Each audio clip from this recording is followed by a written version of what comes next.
Star Report. I'm your host, Star. Welcome to the show. Folks, it is Wednesday evening, and let me say season's greetings to all. Happy belated Merry Christmas, and New Year's is right around the corner. I celebrate all holidays, and let me just say right now, if I don't talk to you throughout the year, do not text my phone with goofy-ass emojis.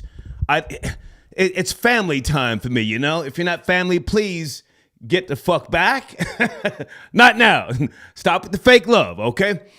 All right, Chatty Patty special tonight. A Chatty Patty special. My homie, that's my people's Tasha K. According to New York Post 5 hours ago, page 6, Kevin Hart has pulled the trigger on a lawsuit, not for defamation, extortion. Damn. I'm pulling the lawsuit right now. Just sit tight. We're going to get to it. Also, Dr. Umar Johnson. Wow, I only saw part of the Joe Budden podcast. Umar went 10 toes down. He went balls deep. Was he taking shots at Melissa Ford, who was sitting right there? Salute to Joe Budden and his team. They give us this great content. Joe, stay going viral, all right? But yeah, Umar Johnson went in on Eminem, Kobe Bryant's wife, Vanessa Bryant, because of what he perceives her to be not spending Kobe's money for the black community. I don't know. Kobe, how many years, guys, did Kobe play with the Lakers? Was it 21? And I think he was married to Vanessa for like 19 of those 21 years. I could be wrong. But that was his wife, man, the love of his life. All those children. She stood by him when he was he admitted to smashing some hotel worker, plowing her in the rectum.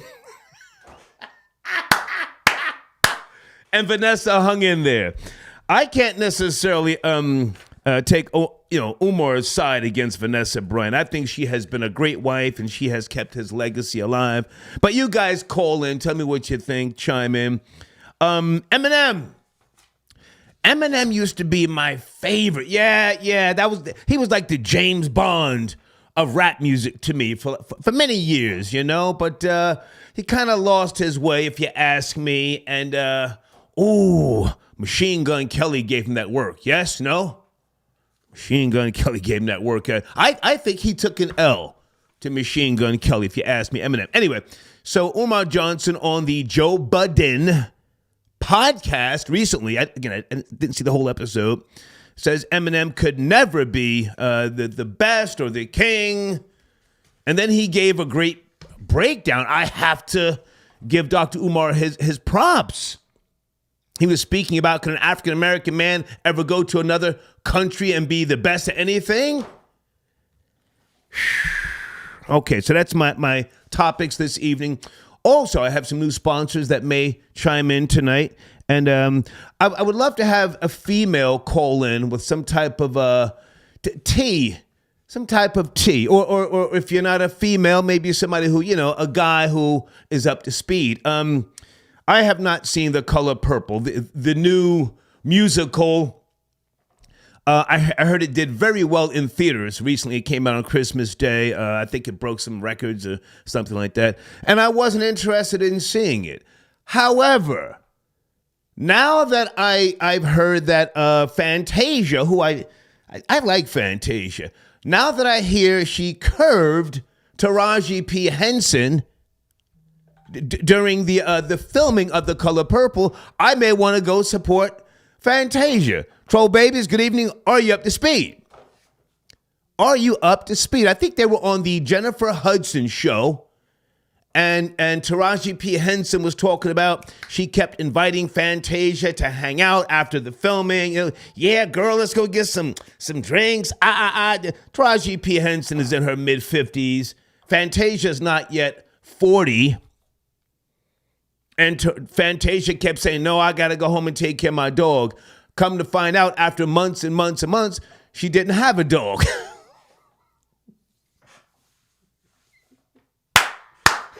She just didn't want to sit around with a bunch of miserable scallywags.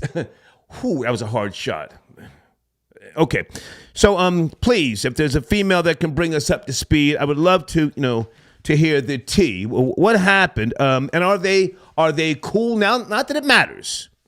Not that it matters, but yeah, salute to Fantasia. And she's been married for quite some time. Hang on a second. Let me just get this last part out before we get back to Umar Johnson. Fantasia did an interview a couple of years ago, and she spoke about she's not with the celebrity lifestyle stuff, and she said she went broke twice. So now she focuses on her husband and her life. Salute to her, okay? All right, phone lines are open. Yeah. Umar Johnson, went 10 toes down on niggas.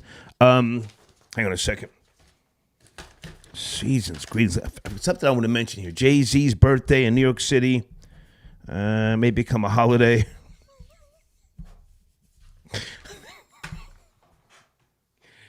Y'all gonna fuck around and make Dame Dash get one of those calicos with the double action and walk into a goddamn a mall and just start dumping the steel. Jay-Z, are they trying to make his birthday a holiday in New York City? Coming up a little later, okay? All right, Deeds, how we doing? How's the audio, the sound? How's the spelling? Kevin Hart sues Tasha K for extortion. Whoo, chow, extortion. Now, that's my people's Tasha K, but I don't reach out to Tasha K about her business like that. We talk throughout the years. So, I'm not going to kick her back in, but Tasha's been lit for 2023, yeah? Has Kevin Hart contacted the feds? Did Kevin Hart turn over audio or text messages? Supposedly, according to page 6, Tasha tried to shake him down for $250,000. A ransom for his one-time assistant. Pardon me if I didn't mention that. Maisha Shakes. Now, I watched a little bit of her on Tasha K's platform, Unwind with Tasha K, and she just seemed a little too reckless with the mouth. And I said, now, I know she signed an NDA. I know she signed something working for Kevin Hart, but clearly she don't go fuck. And now Tasha K is being sued for, extortion. Also false and defamatory statements. Okay, let's get to the bullshit this evening. Coming up a little later, I want to talk to you guys about something, but not just yet. Something I want to ask with regards to the new year. I don't do resolutions, but I want to at least see if we can have a conversation. Okay. Nat, I got your donation. Thank you for tapping in, sir. He says, salute. Checked a Mammy today. Yeah. Thank you, Nat. If you want to call in, you're always welcome. Sir Shy got your donation early on Patreon. Umar called Joe and Ish mixed race. Okay. Was that a problem? I didn't see the whole interview, but the light-skinned guy, is his name Ish or Ice? I forget which one. He was holding his own. He was defending his white woman as he should. He was defending his own against Dr. Umar Johnson. And let me just say this, that's the Umar we like to see. When he's talking that bliggity black shit, and he, but when he starts talking about the school and, gifts, donation, when he does all that, we like, But he was hitting the nail on the head on the Joe Budden podcast. Terrence got your donation. He says Kobe hated his parents. Ooh, why would he like? Okay, I'm not going to say that word. I'm not going to say Kobe hated his parents. No. From what memory serves, Kobe followed the guidance of his mother and father, and he chose Vanessa to be his wife at an early age. His parents had a problem with Vanessa. Yes, no, troll babies. His parents had a problem with Vanessa. Kobe wifed her. He met her on a video shoot. She has held him down, pushed out beautiful babies. I've never heard anything about Vanessa Bryant, creeping off like Ice-T's wife. What is her name, Coco? Ooh, chow. Coco had some nigga from Las Vegas gripping a booty one time. Anyway, and then Kobe's parents got really weird, and his mother started like selling his shit. So Kobe just didn't fuck with him like that, but he didn't hate him. No, I'm not going to say that. Brandon, I got your donation. He says, let's go, big nigga. Thank you, Brandon, for tapping in. Hey, Penelope. Okay, Penelope says, yeah, y'all better watch how you play with Dame Dash. Can anyone confirm, are they trying to make Jay-Z's birthday a holiday in New York City? I just watched a little clip of Dame Dash talking about he's bringing Rockefeller Records Inc. back. Not LLC, but Yes, no? Salute to Dame. He just won't let it go. 202, you are my first call. Good evening. Are you there? 202. Crown from DC. What it do? Crown, good to hear from you, man. What's cracking? Salute to you early. I'm doing a somewhat of a tea sipper special, but a chatty patty show. Are you up to speed on any of the topics, Crown? Dr. Umar at in the Joe Budden podcast. Yeah. The clips that have been floating around. This is the typical Umar. He's holding it down. He's talking, that black talk like we all like to hear. Yeah. And what was the ish dude supposed to expect? He was stuttering after Umar was breaking the context of interracial relationship down, and dude got to stuttering and whatnot. And so I can't wait to see it because I'm not paying no Patreon for. I only pay my tithes to the Star Report. Thank you. But yeah, Dr. But Umar, now, hang on a second. When you say stuttering, are you talking about the light skin guy? Is his name Ish or Ice? I forget. Ish. Ish. Yeah, Ish. Let me write that down. Ish. I thought he held it down. He was stumbling and fumbling. He was shaking at the kneecaps, as you would say. Okay. I mean, I'm gonna let you speak, but it's not his podcast; it's Joe's. And Umar, correct me if I'm wrong. Umar brought the heat to him. Ish was just sitting there, and then Umar just zoned in on him. And something about his white woman, right? So he was on the defense. He's trying to be respectful to the guest. I mean, there's an art to interviewing people. You don't want to be argumentative. Right. You want to let them get their point across, but you're not going to let them clown you.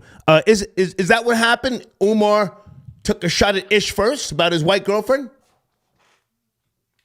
That's not what I saw. Okay. And again, I haven't seen the full 5 hour because it is a 5 hour interview that they did. I'm pretty sure it's pretty dope. It's going to hit millions. Yeah. Okay. But at this point, going into the new year, we all know that trigger for Umar is an interracial relationship. So if dude Ish happened to speak about it, we know Umar's going to go in with the facts and how it does not help the black community at all. So he was breaking it down to a guy that doesn't really know. And the dude apparently didn't know. So, I don't think it was an argument. I mean, of course they got loud. They got into the heat of the moment, but it wasn't nothing disrespectful on my end. So, I mean, I can't wait to see it, man. I can't wait. I don't know what Joe Budden is taking so long with releasing the footage, but yeah, typical Umar. We love it. I think the black community is a myth. I don't think there is such a thing anymore. I've been saying that for decades. It doesn't exist anymore. And I'm sure you know what a community entails. It's not just eateries and barbershops. It's a hospital. It's a credit union. A bank, supermarkets, and other things. It's not just schools. It's not just clubs and stuff like that. So I don't know what he's talking about when he says the quote unquote black community. It sounds great, very entertaining, but so now how was I saw him? Oh, he did a breakdown on black women when they're in their 20s and their 30s, not wanting men who propose to them. And then at first, it looked like Melissa Ford was, with him, with the conversation. And then it sounded like he was taking her head off. Did you see that part? I didn't see that part yet. I'm pretty sure he did. Melissa The hate and miss is nothing. all over the place. One minute she's here, 1 minute she's there. Did you see the Eminem part that's been floating around, the talk of the town? The Eminem part. It's in my title. What do I have for the title here? Right. Dr. Umar Johnson. Vanessa, Bryant, and Eminem. Yeah, send shots to Vanessa, Bryant, and Eminem. Please, go ahead, Crown. Let's go. Eminem is one of the illest of all time as it pertains to hip-hop and rap. He's one of the illest. We know this. Right. But Dr. Umar does make a great point. I cannot go to Palestine or East India or whatever and be the best at their culture than they do. Right. You can be a contributor. You can be one of the top 5, one of the illest. Everybody has their opinion, yes. Right. But to be the number one, the greatest, and then we have the Melly Males of the world and others coming out. Listen, Eminem is not number one. We're not saying he's not dope. We're not saying he's whack. We just saying he's not number one in our culture that we created, which is nothing wrong with that. So everybody coming out of the woodworks and whatnot is all for likes and comments and numbers. But that is a good point. I cannot go to Cuba and be the best Cuban in that culture. I'm for FBA. Like, that don't make sense. So right. I think that was a great breakdown, a great point that he made in defending hip hop. So. But yeah, it's like I said, it's just all talk. It's good to hear. You know, numbers are going to shoot up as soon as Joe Budden drops that, and that's about it. Now, I saw Queen's Flip there for some of the interview, but then he disappeared. What happened? Do you know? I don't know. Queen's Flip is live right. Queen's Flip is live right now. I was going. I'm not trying to promote who's live right now. The Star Report is live. Right. What happened during the Joe Budden? What happened during the Joe Budden podcast? That's my question. I don't know. Once it comes out on for free, I'm pretty sure we'll have this conversation, and I'll make sure I call in and let you know. But I'm pretty sure Umar bought the heat, and some people couldn't stay in the kitchen. So hey, go and leave. Thank you, Crown. Good to talk to you, man. Good to talk to you. Yes, sir. Yes, sir. Thank you, man. All right. Crown tapping in. Okay. Two-Tone got your donation. He says, time for Dame Dash to start the car in the garage and put the hose through the window.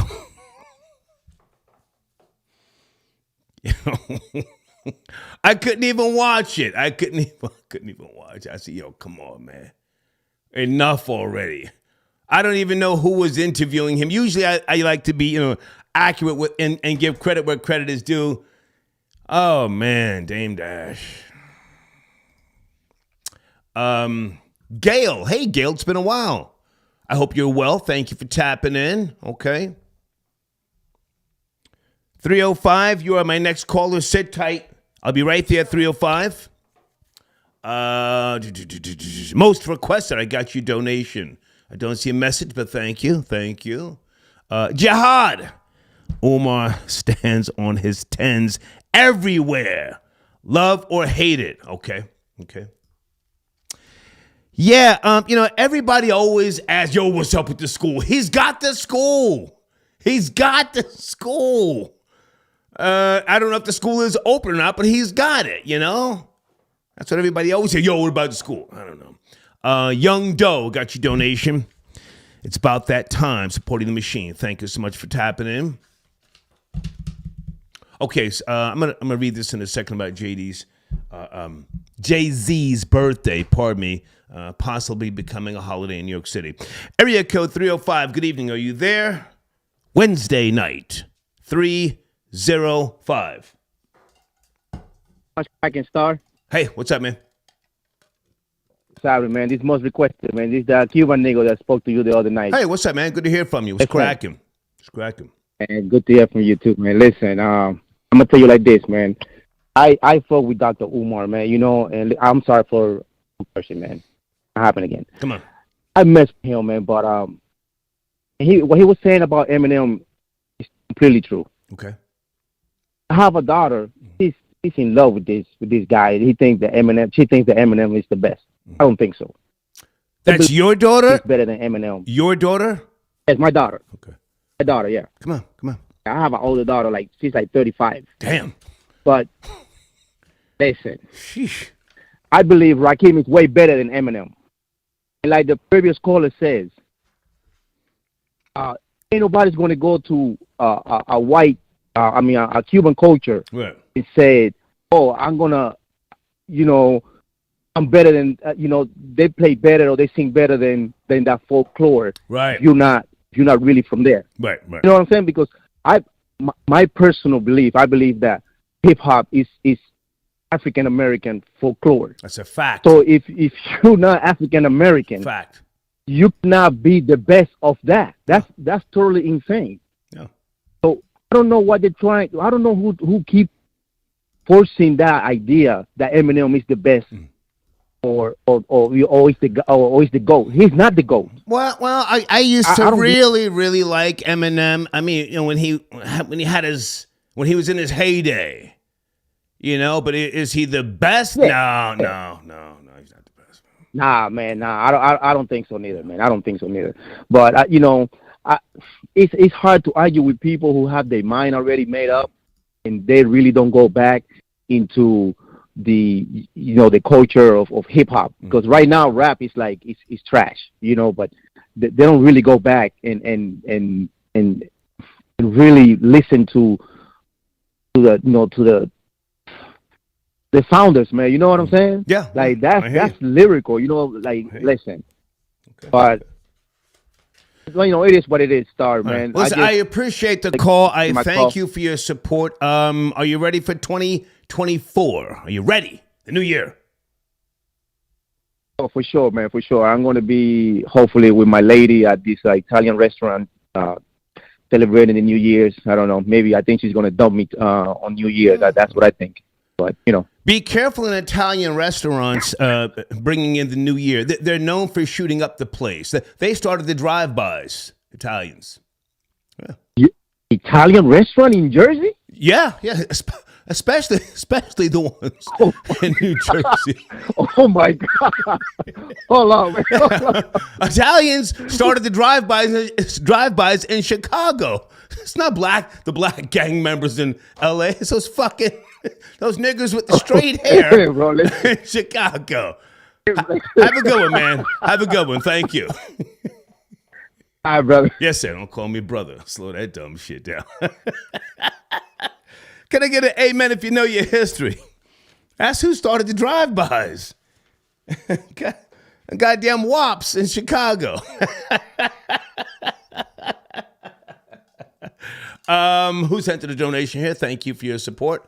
All fine. It's official. Star Mayor Eric Adams announced Jay-Z's birthday as an annual. Oh, you've got to be kidding me. I just printed out the story here. You've got to be kidding me. Didn't he just give Diddy a key to this city? Hold on a second. Has he taken the key back yet? Mayor Eric Adams from New York City, a former gang member. Do you guys know that? What was the name of the gang that he was in? When he was like a teenager, him and some gang members, was it the Seven Crowns or something? They extorted a stripper. I think they had pocket knives or something. Bryant, I get your donation. Thank you for tapping in. Star Dr. Umar said that Vanessa Bryant will never help the black community. And they won't see any of Kobe's money, and any black man who marries a white woman, his money will never help the black community. Sir, what black community? And this is not just me saying this. I've been saying this for decades. Dick Gregory used to say it as well. Black communities are a thing of the past. I say that with all due respect. I'm a proud man of color. But point to a black community in 2023 going into 2024. I was living in the Woodstock, but the Atlanta metro area since 2019. There's no black communities down there. There's black neighborhoods. Those niggas don't even own Atlanta, even though Jeezy be talking, yeah, I own half Atlanta. Fuck out of here with that cap. Area code 832, good evening. It's Wednesday. A few topics on the table. Are you up to speed? 832. Yes, no, maybe? Hey, how you doing, Hey, sir? hey. What's cracking, girl? Okay, so respectfully, I want to correct you on saying that Umar has a school. He has 2 abandoned buildings. Okay, they are not schools. Umar is nothing but a scammer and a good talker. Well, we have to say alleged scammer because I'm not getting sued for you. I don't know you. Okay, no, it's fine. I get that, Yeah, respectfully. yeah. But he's done nothing. I'm correcting you now. You Has- can, hang on. Alleged scammer, according to you. I don't know that to Okay. be true. Go ahead. Okay, I'll use the word alleged, but he's collected money from the black community over the past 13 years. Yeah. What he's doing now is attaching himself to trending topics instead of going up to those abandoned buildings that he's been raising money for his school Right. and trying to get that open for black boys, which he's preaching about. Like, what is he doing? I think we should stop giving him attention and put more focus on him and opening that school, which he's been preaching about for the past 13 years. So who cares about what he thinks about interracial relationships? Him, Interracial. Eminem. Interracial. I'm sorry? Interracial. relationship. Interracial. I'm sorry. I'm a bit saucy. That's Forgive okay. me. It's the holidays. Come on, girl. As you should. but As he- you should be saucy. Come on. But no, Umar, I think he's a clout chaser at this point. Mm-hmm. His focus is everywhere except for on those buildings that he's purchased to open for black boys. He has all this advice for, celebrities and et cetera, Mm-hmm. but what is he actually doing in which he's collecting money for? Can I respond? So those are not schools. Umar does not have a school, pretty much. That's my point. Can I he does respond? not have a school. Can I respond? Yes, sir. Okay. Yes, sir. Technically, he does have schools. He has the buildings. Now, if they're not open, for the black boys, or whoever are the teachers, okay, I give you that. But he acquired the buildings, technically, okay? Now, with regards to his day-to-day, I don't know what he does. I mean, I don't dislike the man. I have nothing against him. But yes, he's clout chasing. I'm clout daddy. We're all slaves to the algorithm. Did you see him on the Joe Budden podcast?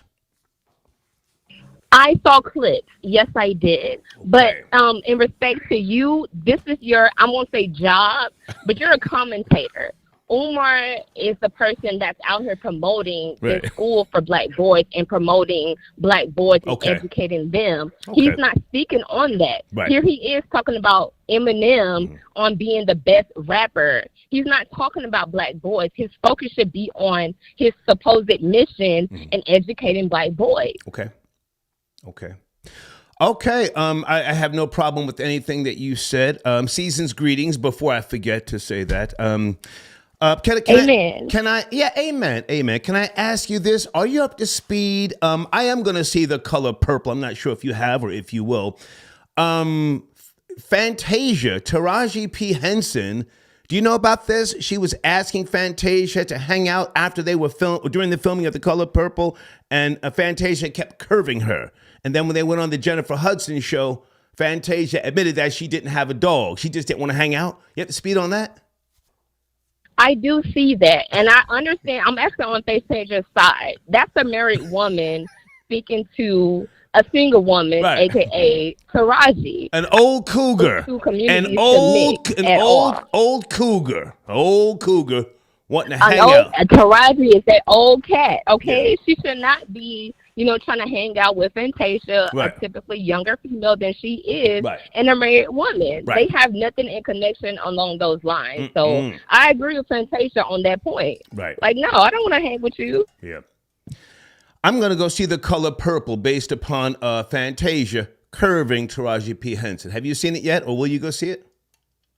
I will not see it because I'm not a big fan of the remake. I think they should have left The Color Purple, the original, alone. I know. Like, we didn't need this.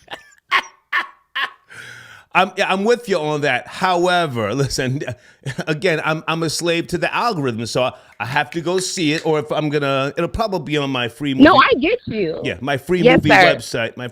website, tonight or tomorrow. But Yes, sir. I am gonna see it. Do you know that they went on a bunch of shows, and Oprah has been with them all of the stops except for The View. Oprah didn't go on The View with Whoopi. Do you know about that? Oprah and Whoopi, from what I understand, their relationship is kind of, they're combative or they don't get along. No. So I wouldn't expect Oprah. No. Oprah. No, go ahead. Go ahead. Oprah has been hating on Whoopi over the decades. That's what really has been going on. Oprah would never invite her to all of those black tuxedo gala affairs, always shunned her. Oprah used to hang out with Vesta Williams and Shirley Murdoch and Shaka Khan and Maya Angelou and never invite Whoopi. And then years ago, maybe 5 or 6 years ago, they finally got together, and then Oprah tried to say, I thought you were mad at me. Oprah is so fake. But and Whoopi said, mad at you? For that, because this is the whole conversation. Why would I be mad at you? We're not even going to talk about that right now. Oh, no, girl, we talking about that tonight. Come on. I need somebody who knows the tea. We can go so deep into Oprah and her dealings in Hollywood, and it's too much in dealing with her. But I will say that Oprah is fake. Yeah. She's in her position. She's where she's at due to certain things. So I'll just leave it at that. Okay. And I'm team Whoopi in that aspect. I'm Facts. sorry. Oprah is fake as hell. Facts. Thank you for the call, darling. Have a great evening. Thank you. You too. Thank you. Okay. Bye now. Bye-bye. Yeah, I want to go there tonight. Whoopi showed Oprah up in the original Color Purple film. That's why Oprah has been hating. That's why she remade it and, excluded Whoopi from everything. Anybody remember the classic line in the original when Whoopi Goldberg said, beat her?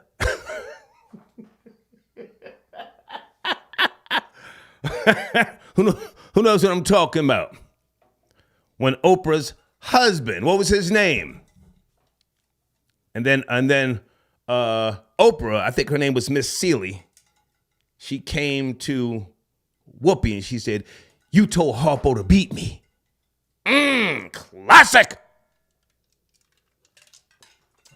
Rob Lowe, I got your donation. Thank you for tapping in, sir. Salute to you.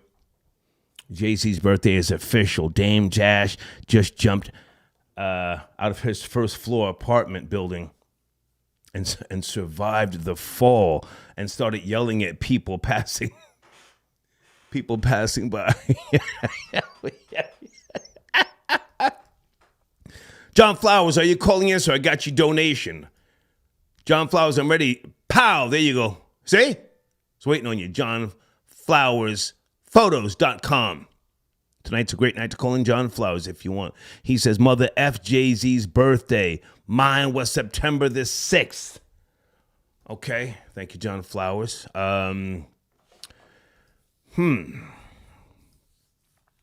Julian, I got your donation. Star, are you right? The movie Fair Play was the truth. Ah, yeah, that was a while back. Yeah, that was a crazy film. Phone lines are open, guys. I want to talk to somebody that has some tea tonight. Florida Boy Jay said earlier when he and I spoke, he said Ja Morant is back on the block. He did a game-winning dunk and then started busting his guns on the court, like, doing his hand gestures. Cow, cow, cow. Anybody? Leave that boy alone. Anybody want to talk about that? Blade, I got your donation. Blade says, I'm surprised we haven't caught Dr. Umar moonlighting with a thick snow bunny. His furious opposition to interracial relationships is a sign, of repressed obsession with the topic. You might be right, Blade. You might be right. Yeah, repressed obsession. Keywords. Yep. Hey, Rosemary. Okay, this is Rosemary from my generation. She's almost 60. And, once again, she says, why do you pretend to be African American and Italian. You're really Puerto Rican. I've met your family.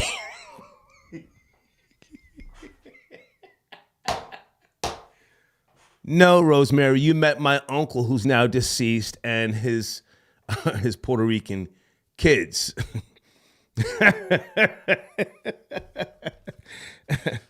I don't want to get too graphic, but that's Rosemary from 1982. Wow.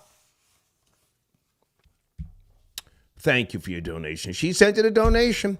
And then Charisse started, you see Tyrese in that red dress. Whoo, chow.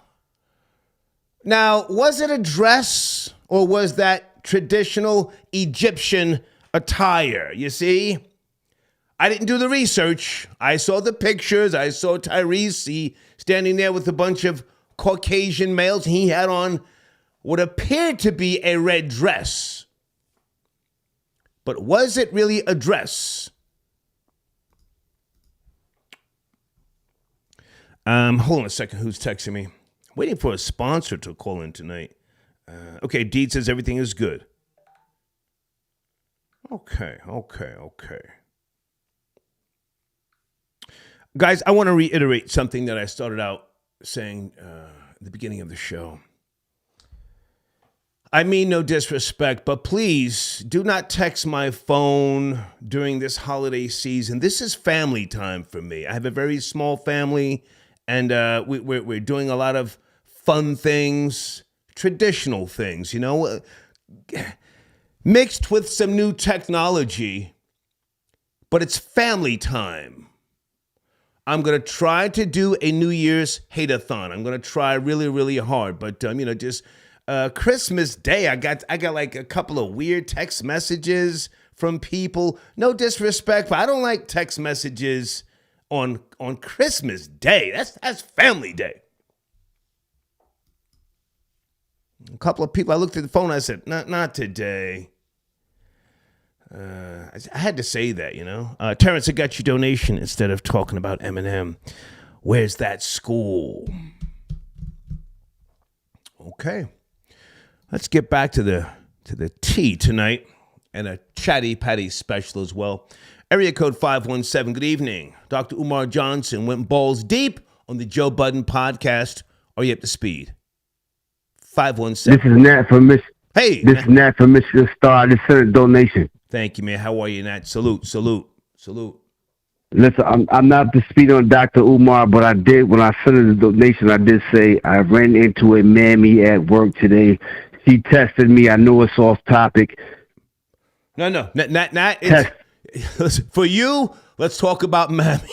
What happened? I got time for you, my nigga. What happened? I'm at work. Right. It's supposed to be my day off. I'm not going to say too much what I do in my profession, but when shit hits the fan, I got to be there. So I'm there, going through the daily process, making everything happen. Mm-hmm. I get a phone call to where I'm at. Mammy off rip. Hello. So-and-so, this didn't go through. I'm calm. I can feel the tension through the phone. Right. She wanted smoke. Mm-hmm. So I said, let me get with you in a minute. I'm kind of busy. What's going on? Here she comes through the door. Wide hips, barely fit through, with pajamas on. Mm-hmm. This is a halfway professional place we work at. Mm-hmm. Half pajamas on, hair looking crazy, ready to fight. Yeah. I stay calm. You know what I'm saying? I'm not with that. I know what it was. I've been through. We all been through. I knew what it was. Handled it. Told her, you got to relax. We all here together.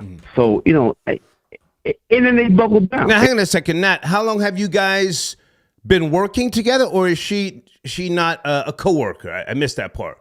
I never seen her today. Okay, go ahead. So there's no nothing. She came, but I'm saying though, she came through like a bull in a china shop. But the point is, when you see Mammy like that, I think the key to that is being confident and staying calm. Because I'm not going to react to that. What they used to, they probably, at home, she probably gets a beer bottle smashed against her eardrums when she act like that. Not with me, because I'm not in that realm.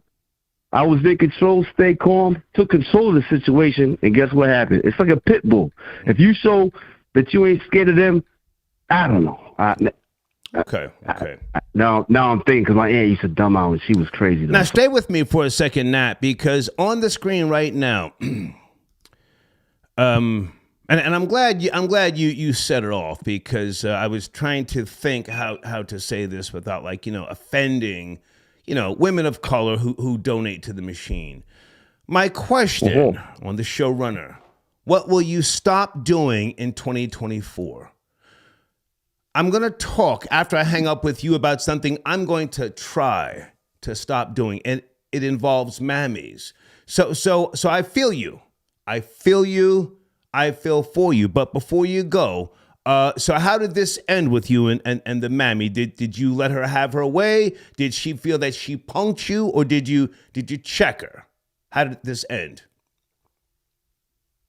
I'm going to end like this. It's all love. At the end of the day, a mammy can be contentious halfway, think they valid. But at the end of the day, a real man, a person in charge, a man of character, can see through that and they fold. That's the bottom line. So people, if you react violent to a mammy, you have to show, basically you can't respond to that. Your aura speaks. I disagree, sir, but I'll let you finish up. I disagree. Yeah, I don't put it, but I'm saying I'm that type of guy. So I tell them, baby girl, listen, it ain't like that. And they usually buckle down because they see I'm a real man. Okay. And and that's that. Yeah. I've been with, like I said, I've been around contentious women. My aunties and all them used to be wilder, but at the end of the day, when a man of character come around, they fall in line. They fall in line and they act accordingly. Okay. I believe sometimes you have to bust mammy upside the head with an ashtray.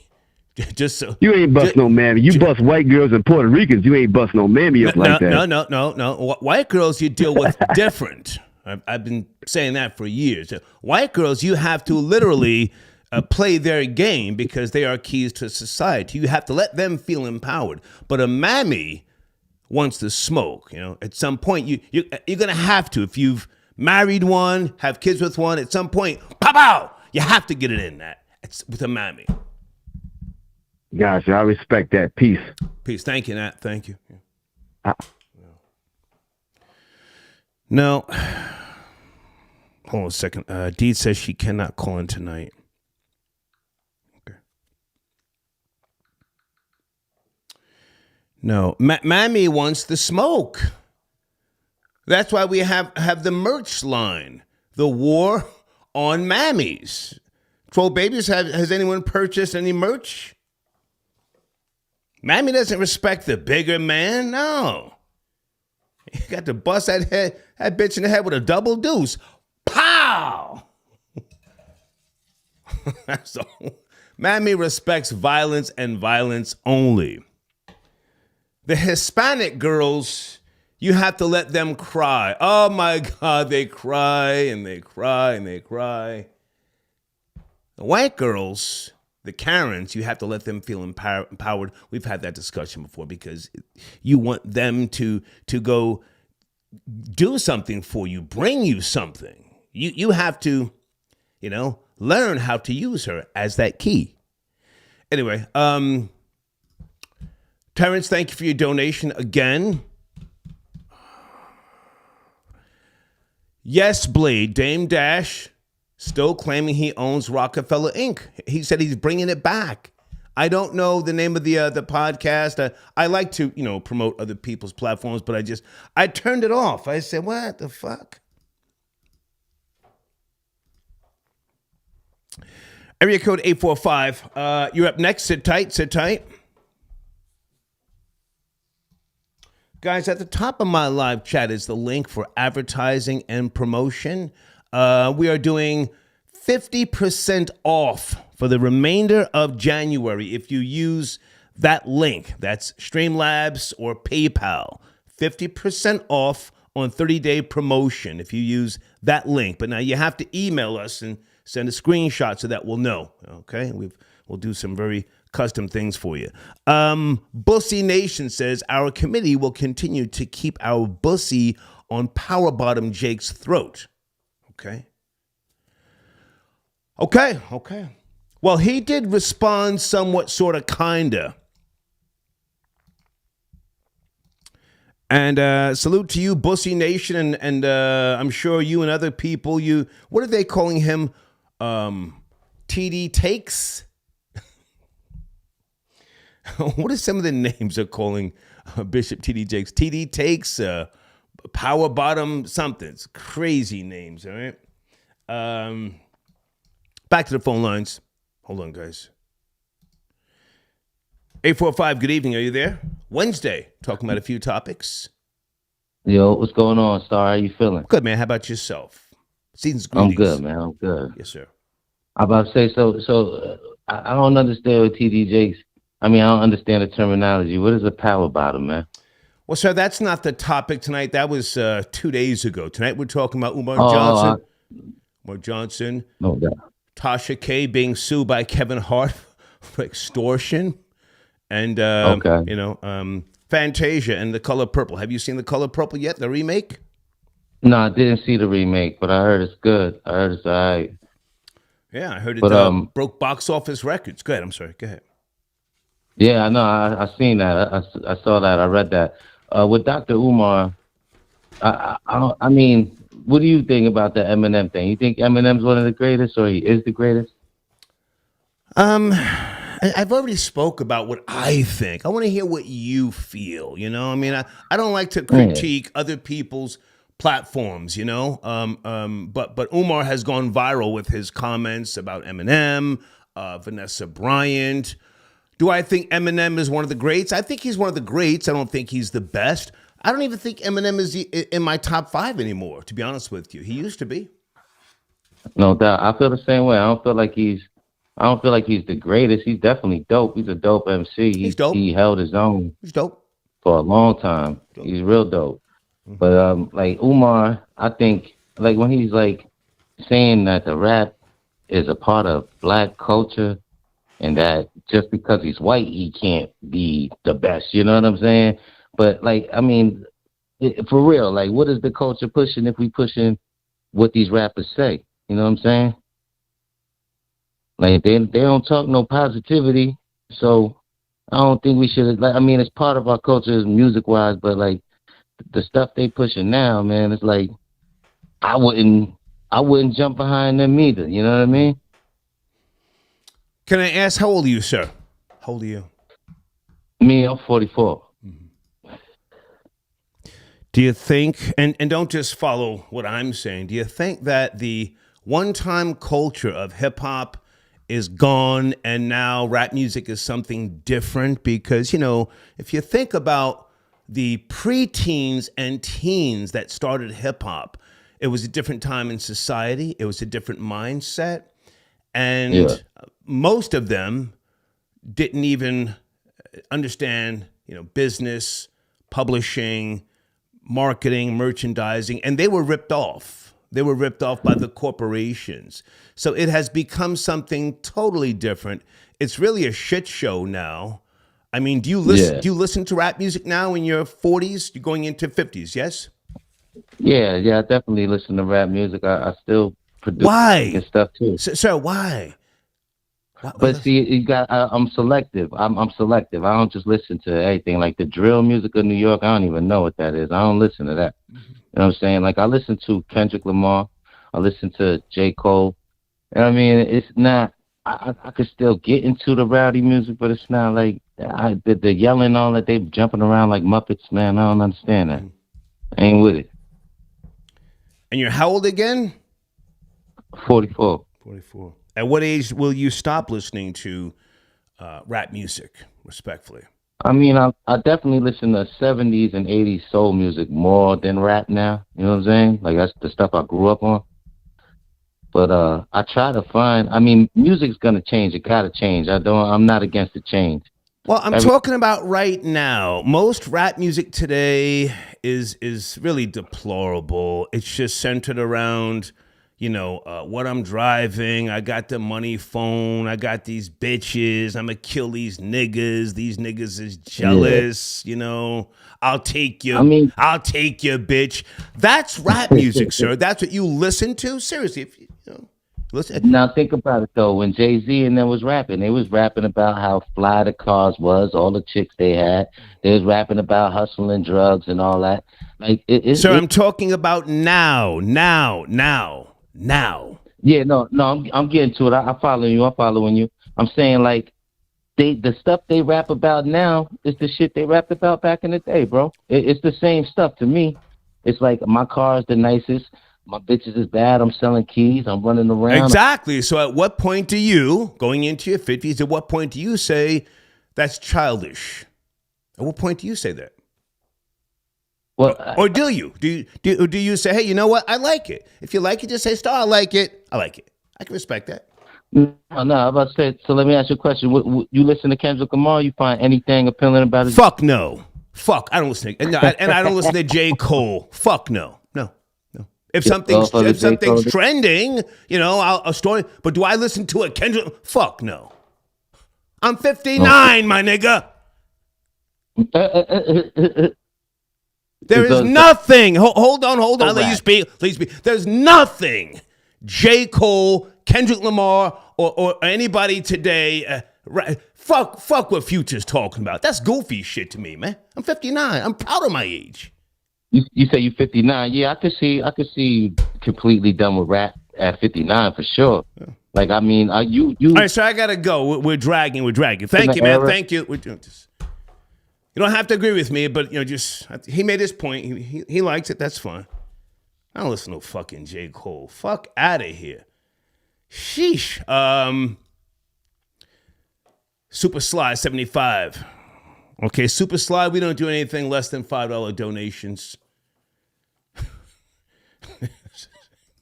I'm on that Reverend Ike shit, my nigga, you know? The best thing I can do for poor people is not become one of you. Reverend Ike said that, and that's where Jay-Z got it from.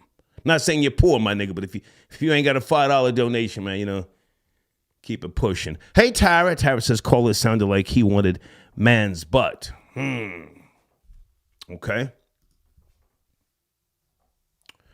Let's go to area code 917. Good evening. Dr. Umar Johnson on the Joe Budden podcast. You up to speed? 917. Yes, no, maybe. 917. Yo. What up, Star? What up? Yes, sir. How are you? It's cracking. Yeah, what's going on, man? Yeah. I kind of call in the time in, man, about this Dr. Umar fool, man. Yeah. Yeah, I wanted to say, you know, when I seen him on the Joe Budden thing, and he talking about even though, you know, what Eminem, to me, he ain't the best hip-hop artist ever, of course not. But the point is when he says, oh, he can't because hip-hop is something African. No, the fuck it ain't. Hip-hop is something from New York, from the Bronx. All right, sir, I've spoken to you before. What you're not going to do is just call in here and drop F-bombs. You're not going to do that. Oh, my fault, Star. Yeah, it ain't African, you know what I'm saying? It's something from out of New York, the inner cities, and it got something to do with just, you know, bringing our culture, the street culture, you know what I'm saying, you know, the interpretation of what New York was doing at that time with music, which you should know because you was around. I'm letting you speak, sir, but hip-hop was started by African Americans. Don't say, oh, Latinos. Hold on. No, excuse me, sir. You spoke. Now you hold on. Technically, excuse me. Do not try and shout on top of me. Save that for your wife and kids. Don't try and shout on top of me, sir. I let you speak. Hispanics were bystanders. I was there. How old are you, sir? I'm 45. I'm 59. Thank you. Good night. Nah, we was there. We was doing the helicopters and the windmills. No, you weren't. No, you were. You were roller skating in 1018. The Lisa. Little Susie. You know? Pajama party. Yo, no say, That's what you were doing. Hold on a second. And has Vanessa Bryant responded to Dr. Umar Johnson? Or is she just saying, what? Who is that?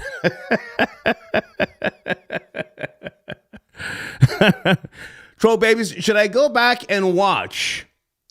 I mean, I don't watch anybody's entire podcast. Joe Budden's my guy. He's the best right now, But anything else that I need to see?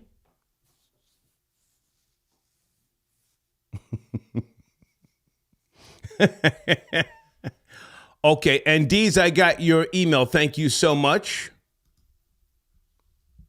Crown, can anybody give me an update on Microphone Check, the documentary that King Flex, Tyreek Nasheed is putting out? And let me get some of you together who keep talking about, oh, well, Tyreek's not from New York. He doesn't have to be from New York. That's like saying, an Ashkenazi couldn't make a documentary about the Holocaust. They do it all the time. King, I got your donation. You listen to Honeycomb Brazy. Yeah, that's my guy. He's locked up again, though, man. Didn't they catch him? Thank you for the donation, King. Didn't they get him on weapons and drugs again? They get him on. He was supposed to do 15 years. He got out and starts clapping at Jay Prince and mob ties, and then good God Almighty. Okay, my showrunner. This has to do with the new year. I don't do New Year's resolutions. However, I am going to try to stop doing something in 2024. I'm going to try. And I'm asking you the question, what will you stop doing? I'm going to stop hanging up on Mammy's customer service, Hanging up on people. I've been doing it since the 70s. It's childish, I know, but it gives me satisfaction. Still, till this day. But now, there's the whole thing with the global economy, so I don't necessarily have to be at the mercy of a Mammy when she starts with the attitude. You see, Mammy thinks that she's talking to either her son, her father, her piece of a man whenever she's dealing with you on the goddamn phone. This is my personal consensus. They always think they're going to check you. Oh, don't make me curse you out. That's Mammy. I don't deal with Mammy in my fucking day-to-day life, so I'm not going to deal with you if I'm calling someplace. Just whatever. I called, what was it? One of these healthcare providers for my uncle 2 days ago. Got a Mammy. I'm talking very slow, very calm. I'm giving her the information. She couldn't find the goddamn membership ID number. Now, the reason why she couldn't find it was because she's on a headset working from home. I heard little Tyshawn, or whatever his name is, in the background. He's talking, the goddamn dog barking. I'm patient. I ain't mad. We all work from home. But then she caught an attitude because she thought I said a wrong number. And I said, can I repeat it for you? And she sucked her teeth. And I heard it.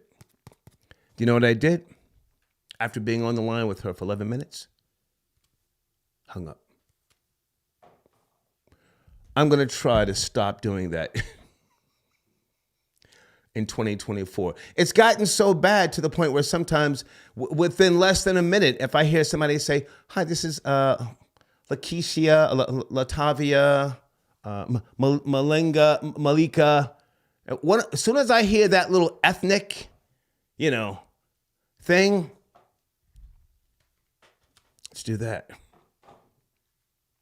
Now, call in, tell me what you're going to stop doing in 2024. It doesn't have to be a New Year's resolution, but there's something that, maybe to be a better person. Yes, no, maybe. I mean, I am the ultimate man, so it's not like, it's going to help me, but maybe, being rude is not necessarily the best thing for me to continue doing.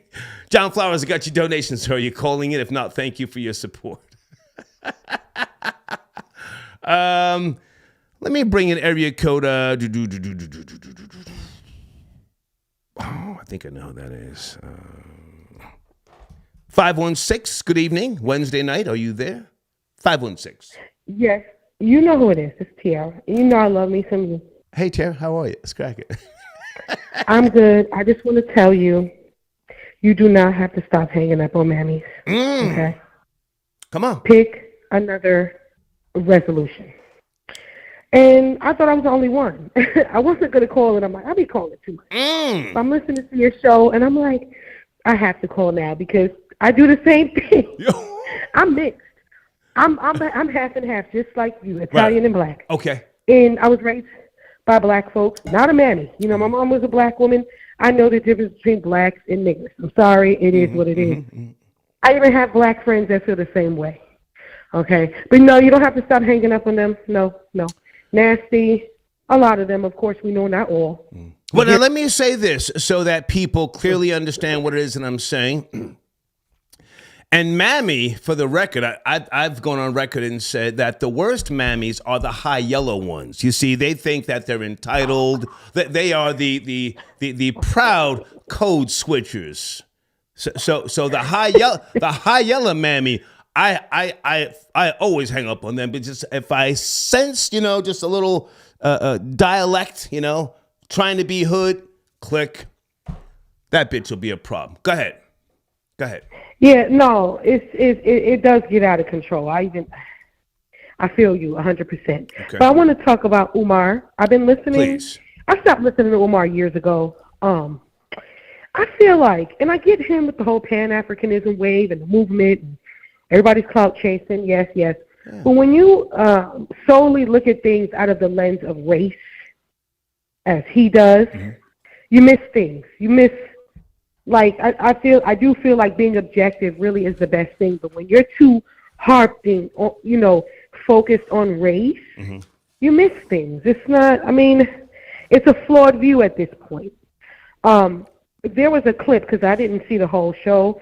There was a clip when one of the light-skinned one, I don't know, I remember. I think it's He's with the Portuguese girl. Okay. Yeah. He's with the Portuguese girl. And he said, well, they were the first to sell people into slavery in the 1400s. And then somebody chimed in and said, well, didn't Africans do the same thing? Oh, good point. I didn't see it from that point on, but like I said, it's just a flawed Pan-African, his whole wave. I do believe in him in this school, and I was rocking with him for a little bit. Then I was like, I just got tired of him. I don't feel like he's a fraud, like some people think he's a fraud. He has a vision. He's been consistent with his messaging. And maybe he is obsessed with a snow bunny. Maybe he is obsessed with he went to white institutions. He got all these degrees and stuff, so I don't know. He has to thank the white man for that, doesn't he?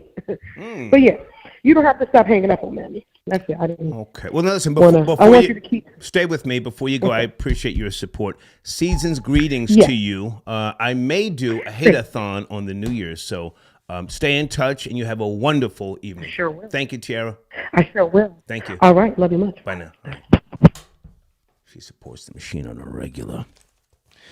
Let me say this before I go back to the phones and Cash App and Super Chat and things like that.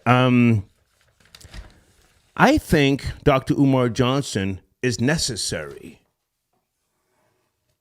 I may not, co-sign, a lot of the stuff that he says, but I think he's necessary. Somebody has to lead a resistance, so to speak, We can't have this common thread that all black people want to fit in, so to speak. Now, I'm more foundational black American and definitely not a Pan-Africanist, pardon me. But I think he's necessary. I don't know his personal choices. I thought he got married. Yes, no? I thought he got married. When he's talking his talk, when he's in his zone, I can appreciate what he says. And he was in his zone on the Joe Budden podcast. And I'm not going to critique the other people on Joe's team because they've been respectful to me, and that's not what I do. I salute to Joe. Joe was letting Umar Johnson talk. And correct me if I'm wrong. Joe Budden and Eminem have had tension in their relationship over the years. So Joe was kind of like, snickering when Umar Johnson was going in on Eminem. Yes, no? It's kind of snickering.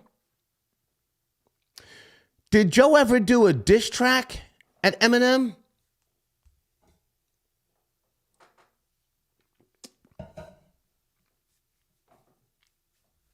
Did he ever do it? I know he addressed Eminem because, that whole slaughterhouse thing that I never got into that, I don't know. But, I just wanted to say that. I can respect Umar Johnson, doing his whole 5 on the black hand side thing, Elvis, the Chef Rosenberg, are you calling in, sir? The man who gives me credit, and I appreciate that. One of my slogans, Premium Black News, he created a show based on one of my slogans. Mr. Rosenberg, are you there, sir? Big Elvis. Big Elvis, the Chef Rosenberg, I am here. Yes, you are my mentor and my inspiration for a lot of what I've been doing on YouTube. I'm nobody's mentor, but I appreciate you giving me credit, man. But how's that show going? Premium Black News, please. It's going great. I just did an episode this evening. Okay. This evening, I did a Premium Black News episode, and we talked about what you're talking about now with the Umar Johnson. Come on. And I basically was saying how much I respected his 10 toes down and how he's saying things that people would only talk about in a barbershop, and he's going public with it. Right. He's like, if you a black revolutionary and you're going home to a pink toe, do not talk to me. Do not stop me in a hallway and try to get my picture. Facts. So you gotta respect that, you know. Right. What? And then you can't be a pillar in the community if you're going home loving a pink toe. Nah, man. Correct. Yeah. So we went. Yeah, man. You got that pink toe. Yeah. He don't got nothing to say to you. Yeah. Have you ever heard my slogan dating back to 1997 when I was writing for The Source magazine? Friends to none of you. Friends to none of you? Friends to none of you. And then when I finally got on the radio in March of 2000, I enforced it. Well, why would you want me to stand up for anything involving the projects or the hood? I ain't hating on nobody, but that's not where I'm from. Friends to none of you. 1997 is when I first put that in print, The Source magazine. Go ahead, sir. You were saying? Go ahead. No. I'm with you, Star. But I was gonna say that how necessary an Umar Johnson is to 2024. He's looking better than he did last year and the year before that.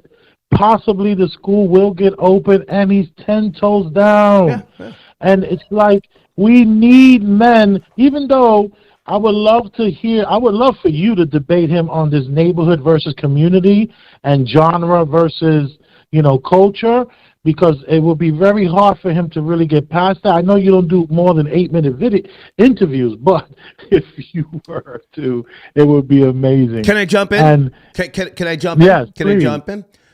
I don't think I would debate him. I would let him speak, and I would agree with some of the things that he's saying. Just because it doesn't affect me personally does not mean that I can't respect it. This is one of the things I brought to the radio once upon a time when I introduced the objective perspective in March of 2000. And when everybody else was saying, wanting to do shout outs, I started talking about objectively speaking. Objectively speaking. So I don't necessarily need to try and prove someone wrong. What he says, what he does, if it works for certain people, I'm okay with that. Just like, people who are believers. If you subscribe to the theory of God, that's fine. Just don't try and act like you can educate or enlighten me, because you can't. But Right. But let's go back for a second. I want you to promote your platform. And do you have a new banner for Premium Black News? I want to promote your platform. What else did you guys discuss earlier? Let's take some time here.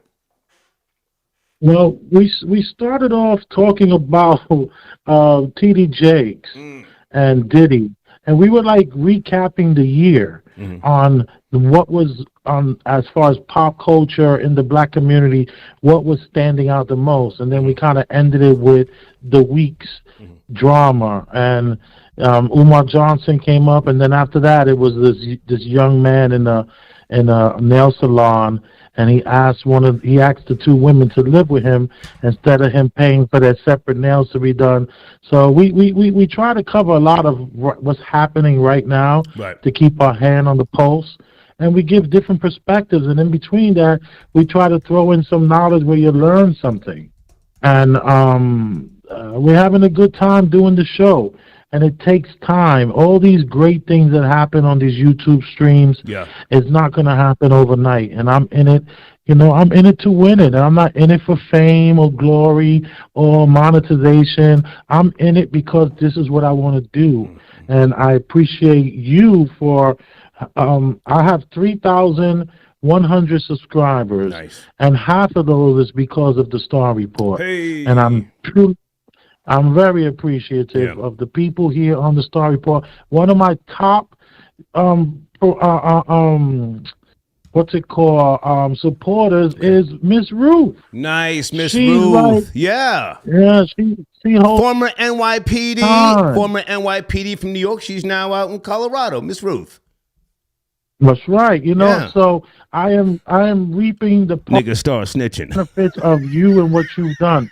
You're the only one out there that helps everybody. You help everybody stuff. Well, hang on. Before you go, have you addressed the story that came out 8 days ago? The two African-American women who turned up in a nail salon in Bali? I don't give a fuck. No, I didn't do that one. Please cover that and send me a link so I can post that in my community section. Two mammies in Bali turned up in the fucking nail salon. Bitch, you fucked up my cuticles. I ain't paying for shit. Open this motherfucking door. I don't give a fuck. In Bali. Wow. That's funny. One of the biggest nail salons in Bali is ran by an American that became a citizen of Bali. Oh, boy. And they have like 200 employees. So I wonder if it's the person that I know.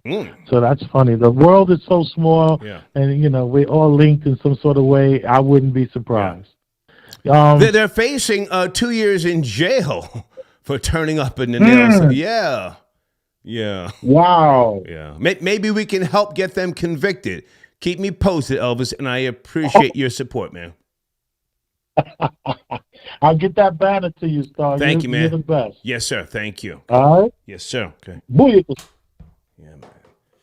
Troll babies, you guys up to speed? Two mammies turn the fuck up in Bali. Let me put the story in the live chat. I don't give a fuck. Bitch, you was supposed to give me the gel tips. You gave me an old ass French manicure. Bitch, I didn't ask for a silk wrap. Fuck wrong with you? This ain't 1987. Bust your head, bust your head, bust your head. Ski. Guys, sit tight on the phones. I see you.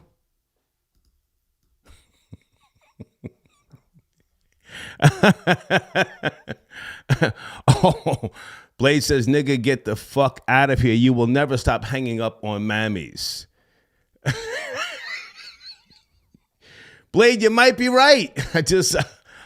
You might be right. And truthfully, I think my patience has gotten shorter. Now, as soon as I hear somebody sounded like a Makisha, a Sharika, a Nazinga. I'm like, fuck out of here. John Blaze, where are you, big nigga? Are you calling in? John Blaze, hold on a second. Are you calling in? Okay. John Blaze. Oh, okay, got you, John Blaze. Salute. Okay. Let me know if you want to call in, man. Yeah, man. Houston, let's go, nigga. Call in. Houston said, fuck a Mammy. Okay. We going there tonight, man. Guys, sit tight on the phones. I want to make sure I'm promoting some of my sponsors here as well. 917, you're up next. Sit tight, 917. Chubby, I got you donation. Chubby says Eminem should have had a statue in the Hip Hop Museum. He schooled and made more black millionaires than Dr. Umar. Oh, that was a hard shot. Crimson and Clover. People pluralizing Joe Budden. There's no S on the end of Joe Budden's name. Last name has always been okay. Yeah. They always pluralize his last name. Is it a black thing? It's Budden. Okay, John Blaze, I got you, man. I got you. Absolutely. Salute. 917, are you there? Good evening. We're talking about a few topics. Peace. Yeah, I wanted to just chime in on the Dr. Umar situation. I don't really. It was an interview, sir. It wasn't a situation. Are you from New York? Where you calling from? Yeah, I'm from East Harlem. No doubt. Yeah, I seen the situation. Yeah, I mean, I really don't like. He always screaming and yelling. I really don't rock with Dr. Umar, but I do agree with him on the Eminem situation. But at the same time, you just read a comment that I was gonna elaborate on with the Eminem. Come on, putting 50 Cent on and creating a whole monster and bringing that to life. You gotta give him that credit and put him in the books. You know, that's just as far as that. But like, him being the greatest, I never was a Eminem fan. Period. Like, he talking about killing his moms and popping. It was a lot of like he was weird growing up for me personally. Right. You know what I'm saying? But you get on a track with him lyrically, he kill your favorite rappers. He's a problem. He left Jay-Z on that Renegade record. He left Jay-Z on that joint. Right. That was crazy. So, you know, and not only that, he came up through the ranks, battle rapping. Like, he just wasn't like a plant either. And when as far as like rap and the culture, going through the ranks of battle rapping and coming up, he wasn't just a plant and then just came out of nowhere and was like he earned his stripes in a sense. But he could never be the greatest in my book, personally. How old are you, sir? How old are you? I'm 39. I'll be 40 in like 2 weeks. Listen to old nigga Star, even though you may not necessarily go back as far as I do. Don't give the grafted man too much credit. You see, the grafted man studies black culture, black art, studies the flaws and the strong points and the innovations of black culture. The grafted man knows how to manipulate and separate. He is the master of technology and lies. Now, I'm saying that to you in spite of the fact that Elvis Presley was my nigga in the 70s. Oh, that was my nigga. Huh? Elvis Presley, caught in a trap, can't hold back because I love you too much, baby. Until I found out that he jacked the whole fucking swag of a black man. Do you know whose swag he jacked? Nah. Can you Google or do you not have time? Or maybe I'll just tell you. Yeah. Roy Hamilton. Go to YouTube and watch a Roy Hamilton video, and you will see who Elvis stole everything from.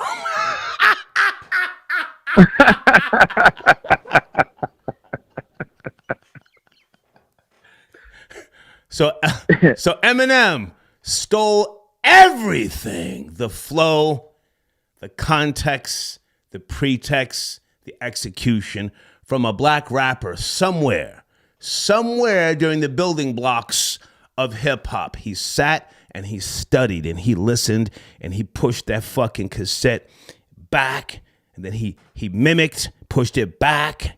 He borrowed, pushed it back, and he developed, what he needed to do to get that fucking bag, to give other people the bag. But that does not take away from the fact that he stole from that black creation. Go ahead. Nah, I agree with you. I agree with you on that. Well, don't agree with me, sir. When you get time, go watch a Roy Hamilton video, and then you'll say, "Oh shit, that hating ass nigga Star was right."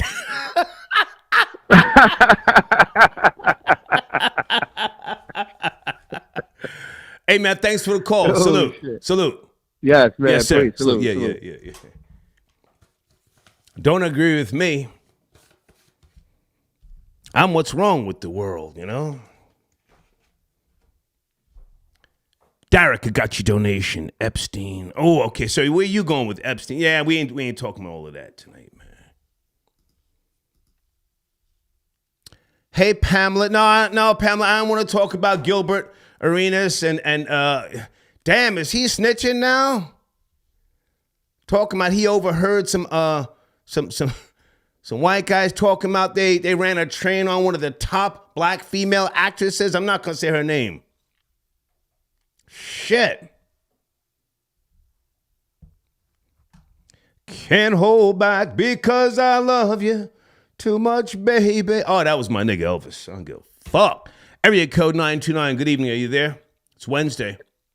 929. In 5, 4, 3, 2, 1. Thank you and good night. Who's texting me, guys? Hold on a second. Oh, shit. Let's get to it. Yes, sir. Mo Fax is in the building. Good evening, sir. Thank you for your support. Great to hear from you, Mo. How you doing, Star? Hey, man. Season's greetings. Happy everything to you and your family, Mo. From the heart. Same to you and yours, sir. Same to you and yours. Yes, sir. Where do you want to go? I can't believe what I'm hearing. People saying that Eminem put 50 Cent on? 50 Cent was hot, blazing hot. Yeah.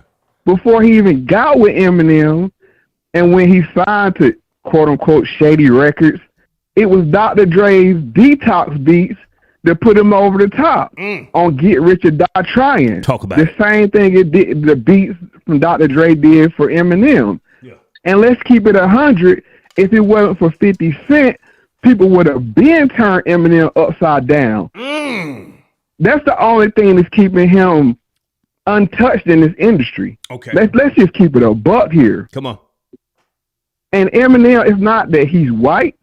It's the fact that Eminem can't be the best rapper because there's 20 other rappers better than him that I can name off the top of my head. Okay. Let's just keep that 100 right now. Okay. If he, I will blame him for actually bringing the culture down with this monotone, making it easier to rap by numbers style that everybody ran with. Before, you used to have a flow, a melodic flow, multi-tone flow. Right. He came with that kind of thing, and all the young rappers ran with it, and it made it easier for other people to get into our culture. You see what I'm saying? And I think you asked somebody else, how do they still listen? I'm an avid listener of hip-hop. But the thing I listen for is authenticity. Okay. You have to be authentic. Okay. And if it don't meet the smell test, then I can't listen to you. I don't care who you are. and that doesn't. I don't care what genre you're in. There's a lot of great rappers out right now, female rappers that don't twerk. One is No Name. Yeah. You got Mick Jenkins. You got Saba. You got. I mean, this album just dropped this year. Okay. This is like one of the best. You had Killer Mike dropped a great album. So hip hop. Hey, I can't co-sign Killer Mike. Mo, I can't co-sign no goddamn Killer Mike. I'm sorry, but go ahead. Go ahead. Yeah, politics aside, because you know how I feel about it. He's like, I'll put him up there with Umar, with the politics, and they're hit and miss sometimes. Yeah. But that album, that album's fire. I call it like I see it because it's authentic. So that's all I'm saying. And we act like, that's the thing. That's why Eminem would never get the respect that maybe he thinks he deserves. Because every time somebody say something, it got to be this, oh, it's such a slander. Oh, everybody's being slanderous towards Eminem. If you're that dude, then you would be that dude. You wouldn't have to have people come out and co-sign and protect your name and jump up and down and say, oh, how can't you say that? Nobody's knocking Eminem. I never owned an Eminem album. Never. You know how many CDs I done bought in my life? Whether it's bootlegs or mixtapes from Clues, the DJ K-Slay, all of them. Never bought an Eminem CD because I didn't relate to it. Okay. And I would make the argument it's probably not even hip-hop. For real. Wow. Okay. Just because you rap it don't make it hip-hop. Let's just keep it 100. Good point. Very good point. So that's what I'm saying. I mean, he opened the door to all this emo rap, all the things that we're seeing now. You gotta, that we don't like. Let's just keep it 100. The things that we don't like, a lot of it comes from him opening the door and him being a visitor in our culture. Let's just keep. I said it before and I say it again. He is a visitor. Now, this ain't about race because if you ask me... If I can jump in a second, Mo, I can jump in. Do you think that Eminem's arrival solidified the death of traditional hip-hop? And I'm not trying to, take away anything from him. Again, I used to like a good portion of his music. I could relate, being from the suburbs and mixed race and so on and so forth. I could relate to him. But do you think that he solidified the death of the one-time subculture hip-hop? This is rap music now, and this is trash. And no, I don't listen to any of it. Not like that. I'm aware of things. I listen to drill rap because I want to know what they're talking about. I think a lot of the beats from the UK are fire. But in terms of what they're saying, it's just entertainment. It's nothing I can, at this point in my life, quote unquote, relate to. These niggas are riding around on scooters, killing the fucking ops. I listen because I want to know, in case I got to lay some of these motherfuckers down, how they're moving in the New York tri-state. But other than that, no. And I'll just say this before I go back to you. I really need to pick up Andre 3000's new album where he's playing the fucking flute. I'm there with him now. Go ahead. I would say he helped with the demise of it, but it was just, he proved that they could create a commercial commodity and market it to a certain demographic and it be successful. And from that point on, you didn't have to reach the people. Okay. The artists that they were pushing didn't have to reach the people. It just had to be a marketable item that they could put on the shelf and it'd be shock and, and a lot of promotion. Like I said, all the silly, it was silly. And that's the kind of, we went through that before. Rap had silly acts like the Afros and, those kind of people that it was just. Alcoholics. Okay. Those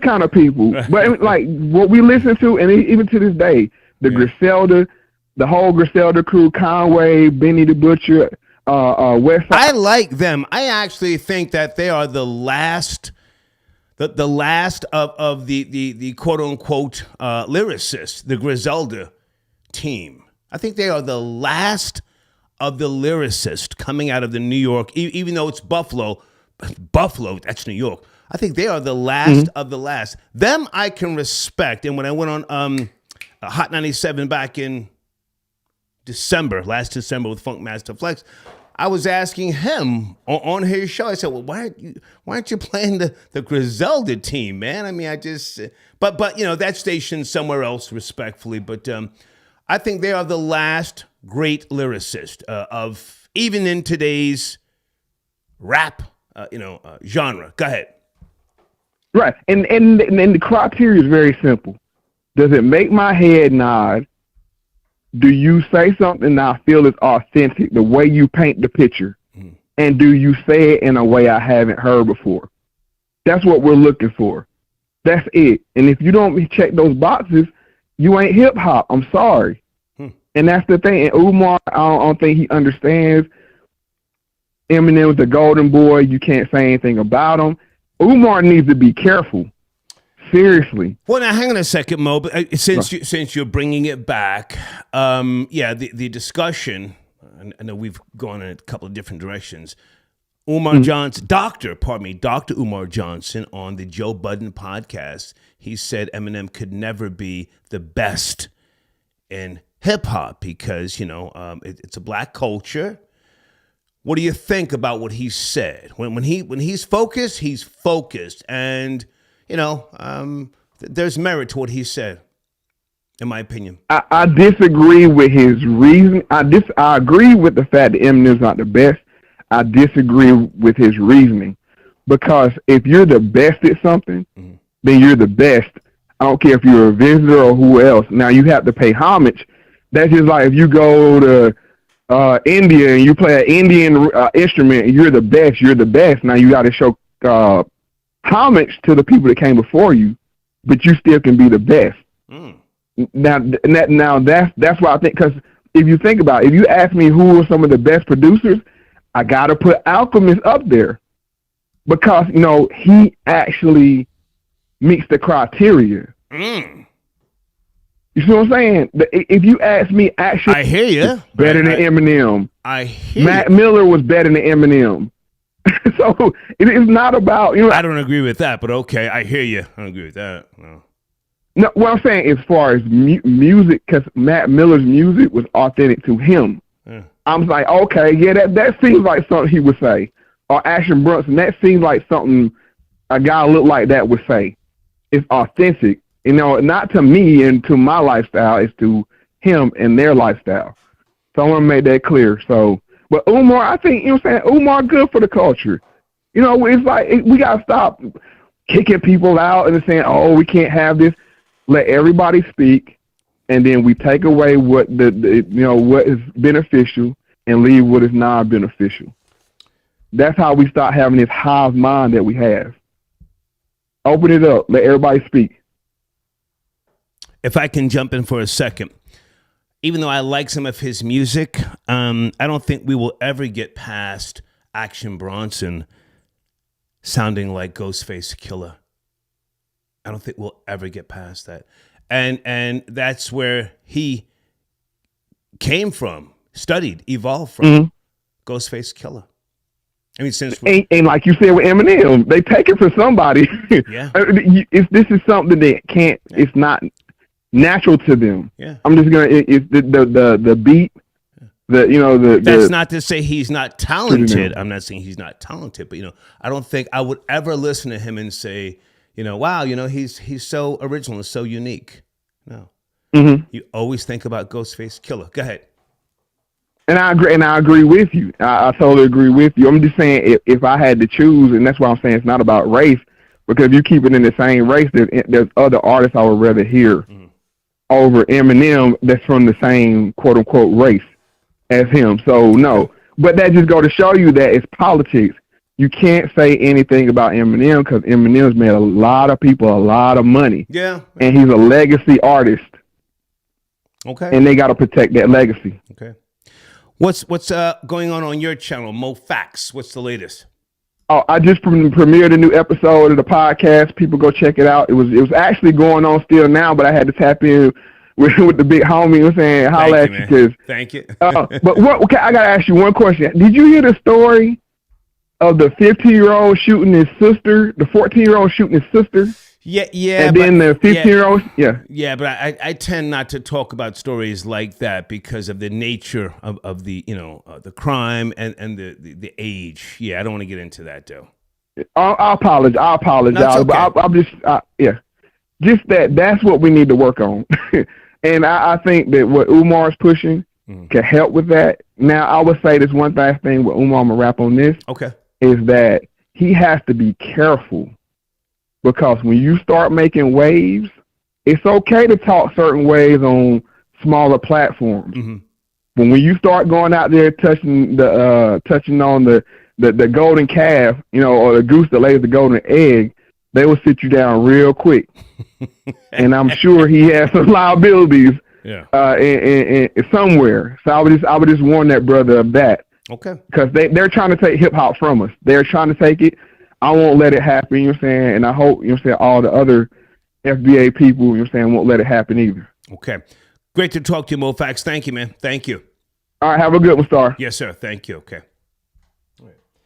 Folks, today's show has been sponsored by Skylar Saunders. Make sure you check him out. Tell him I sent you. On the screen, you should see the YouTube link right there, youtube.com/@Sky Saunders. Okay. Give me a second on the phones. I'm going to just check something here. I really need to pick up or stream or download Andre 3000's latest album, New Blue Sun. Is that his latest? It came out in November 2023. Okay. Spiritual jazz, new age. Ambient, okay, on Epic Sony. I didn't know this.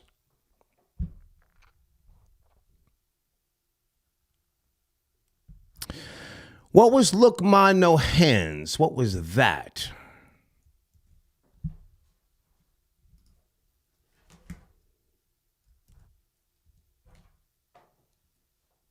Okay, no, that's something else. Andre 3000.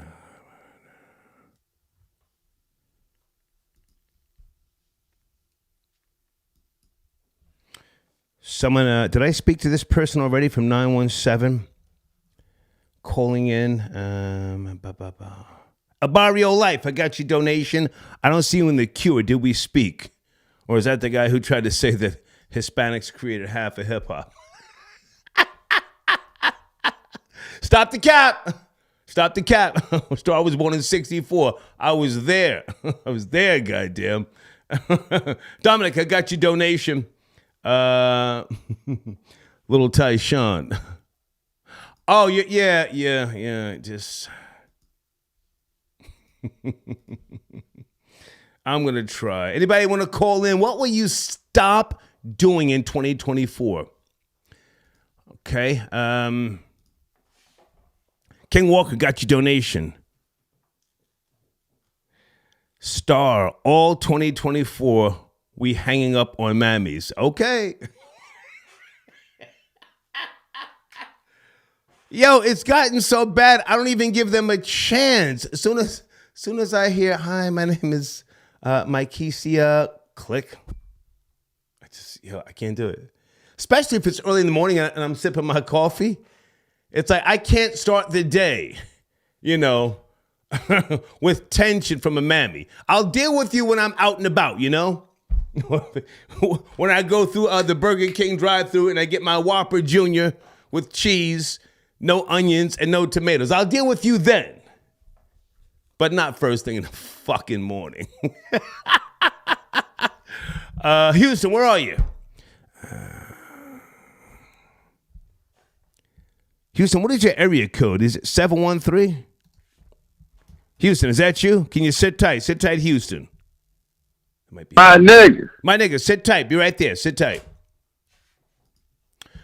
Jill, I got your donation. Okay, sit tight. I see you. 770. Terrence, I got your donation. M gave a lot of opportunity through Shade 45. Did he give ownership?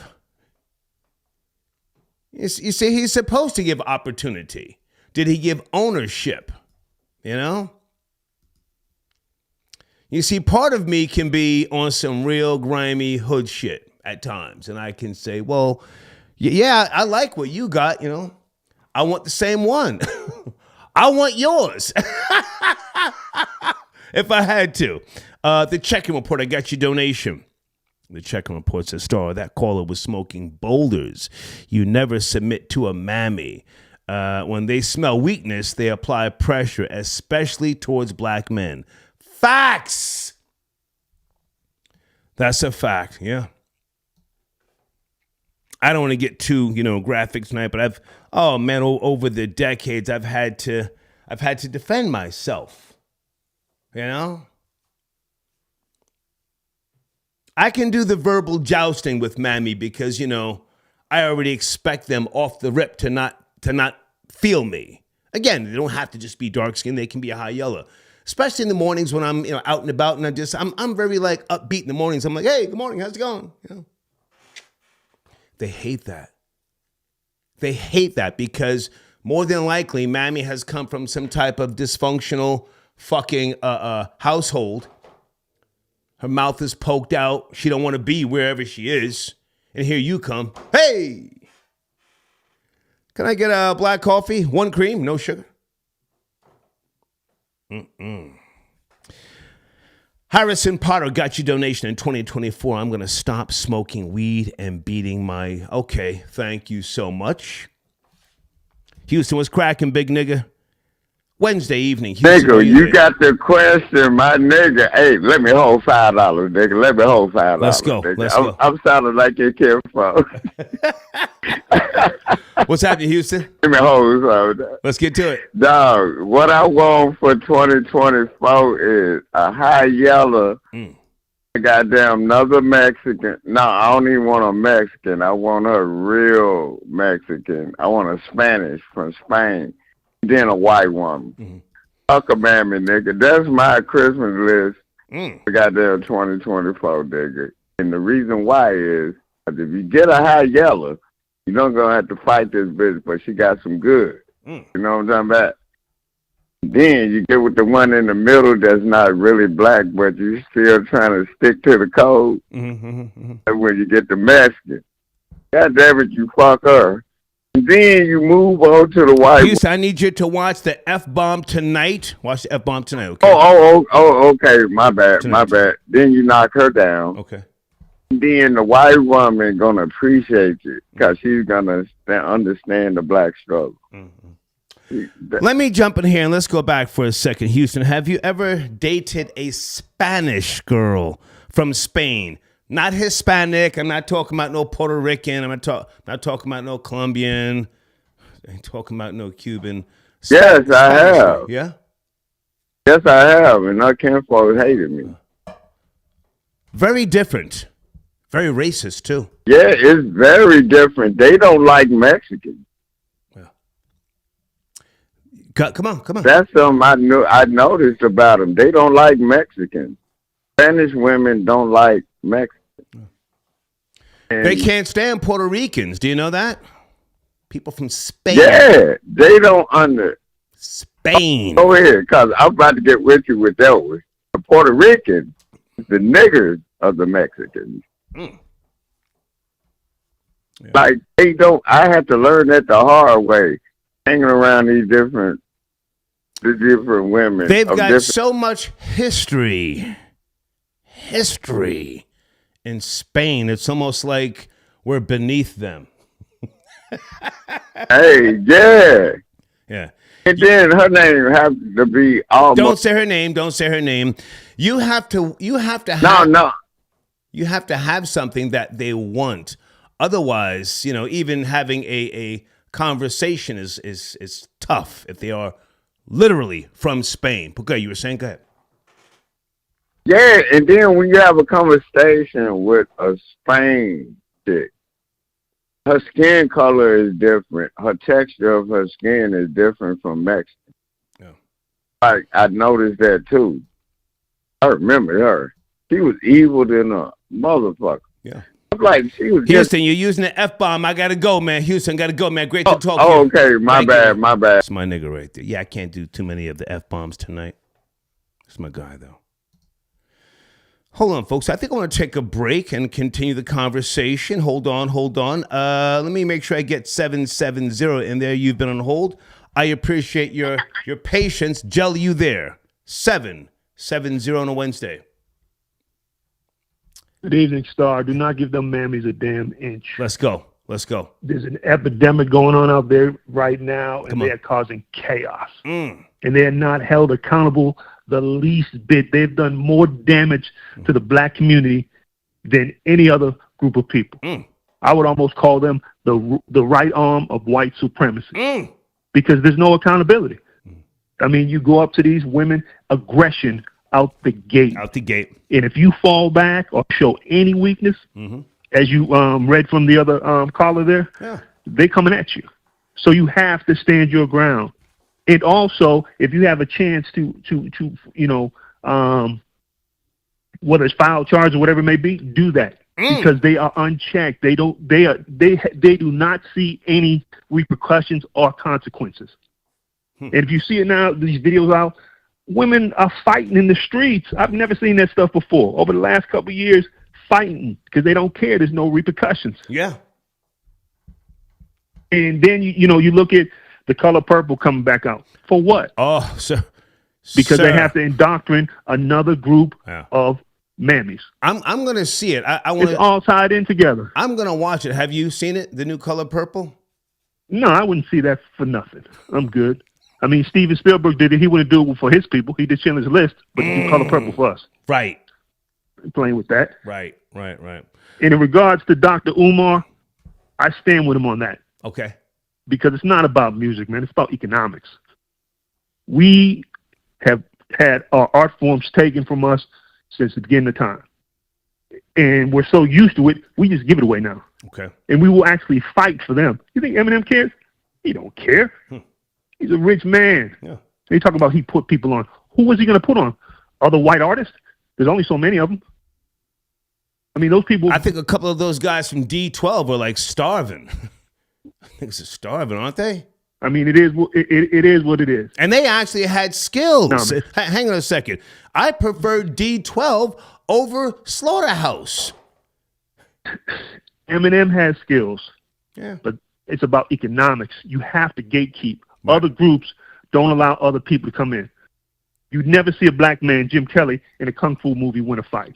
They keep their art forms to themselves because it's about strength and power. And we as a black people, we don't understand power. We give it away. Take it. You took it there. Hang on a second. For those who don't know, you took it there. Jim Kelly got killed in Enter the Dragon. There you go. Yeah. Other groups don't give away their art forms. Yeah. And they stand to have code. The only people who have code in our group, the people are the mammies. The code is chaos. So you're saying I should keep hanging up on mammies whenever I'm dealing with one in because you have to hold them accountable unless you stay on with them and handle them in a proper way through their administration. Yeah. Because they go unchecked, there's no accountability. It's like, who's going to check me, boo? They're never held accountable. Black women don't get arrested for what? They have to do something heinous. Stay with me for a second. I know. Stay with me for a second. I had a mammy a couple of weeks back, and I got some old goddamn Easy Pass bill. I said, I haven't had Easy Pass in years. And I called up there. I got one mammy. She was difficult. Hung up on her. Called and got this other mammy, and she kept trying to cut me short to tell me I need to write a letter to get the account closed out. And then I just said, you know what? Before she even finished, hung up on her. Called back and I spoke to somebody from, I don't know where they were from, Peru, Venezuela. And she very nicely, she closed the account. I paid her like 30 some odd dollars and went on about my goddamn business. But the mammy, write a letter, Bitch, it's 2023. She wanted Go to ahead. flex her power. Right. She wanted to flex. She wanted to flex her power. That's what it's all about. Because again, there's no accountability. Look what they've done to the community. 70% of black men that are in jail come from single mother homes. Yeah. They destroy everything.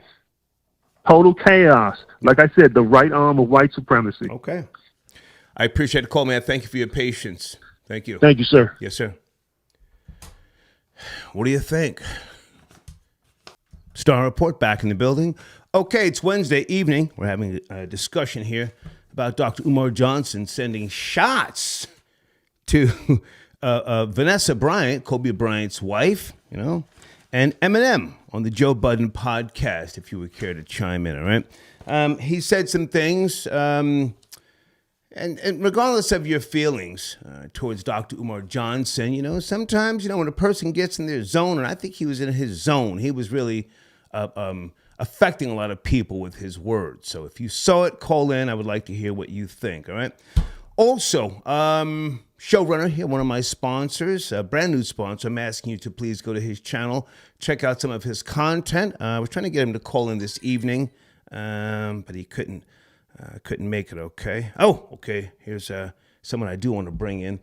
And guys, just so you'll know, I do plan to watch the new Color Purple.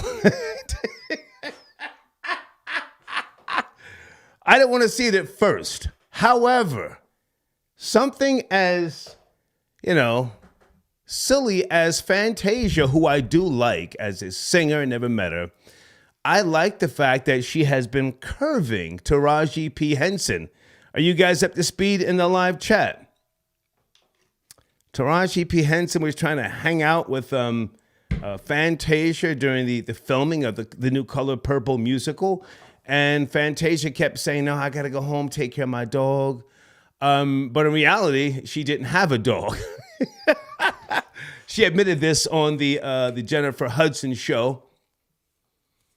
And she just, she's, hey, I'm almost 40. I'm married. I don't do all that hanging out. I'm not with that industry stuff. And many of us saw an interview with Fantasia a couple of years ago. I forget who the person was who was interviewing her, but Fantasia, spoke about, people not having money like you would think, entertainers. And she said, I lost everything twice. So, yeah, I'm going to go support Fantasia and watch the new Color Purple. I'm going to watch it on the free movie website, but I'm going to watch it, okay? Maybe tomorrow or the next day.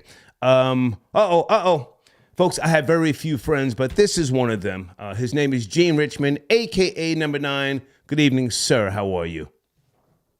Good evening. What a posthumous intro. Thank you. Yeah, man. Good to hear from you. You and I, did we speak today or was it yesterday? I forget. We speak quite often. It was on Christmas. Okay, Christmas Day. I called to wish you a Merry Christmas and to allow Jesus to save your soul. Right. Yeah.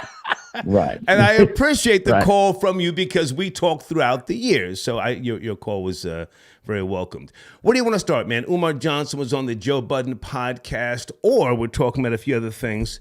Jay-Z's birthday. They say it's going to be a holiday in New York City. Where do you want to start? Number 9. Well, let's start with the Umar Johnson thing. He is one thing I will say about Umar Johnson in his videos and his commentary. He is definitely sensational. And a vast level of his videos have gone viral. He has his finger on a pulse that people definitely want to hear. He is, many people consider him riveting. They consider him definitely controversial. And his commentary has a lot of insight and a lot of thought-provoking messages. Personally, I think he's a grifter and a man who hasn't really proven himself. I mean, again, even myself, I've agreed in some of his talking points in the past. But I think that, he has a grift and he's been able to capitalize on certain aspects of this thing with certain talking points, with the white supremacy thing. And respect the jokes. He's the new Marcus Garvey. You and I have had these discussions in the past.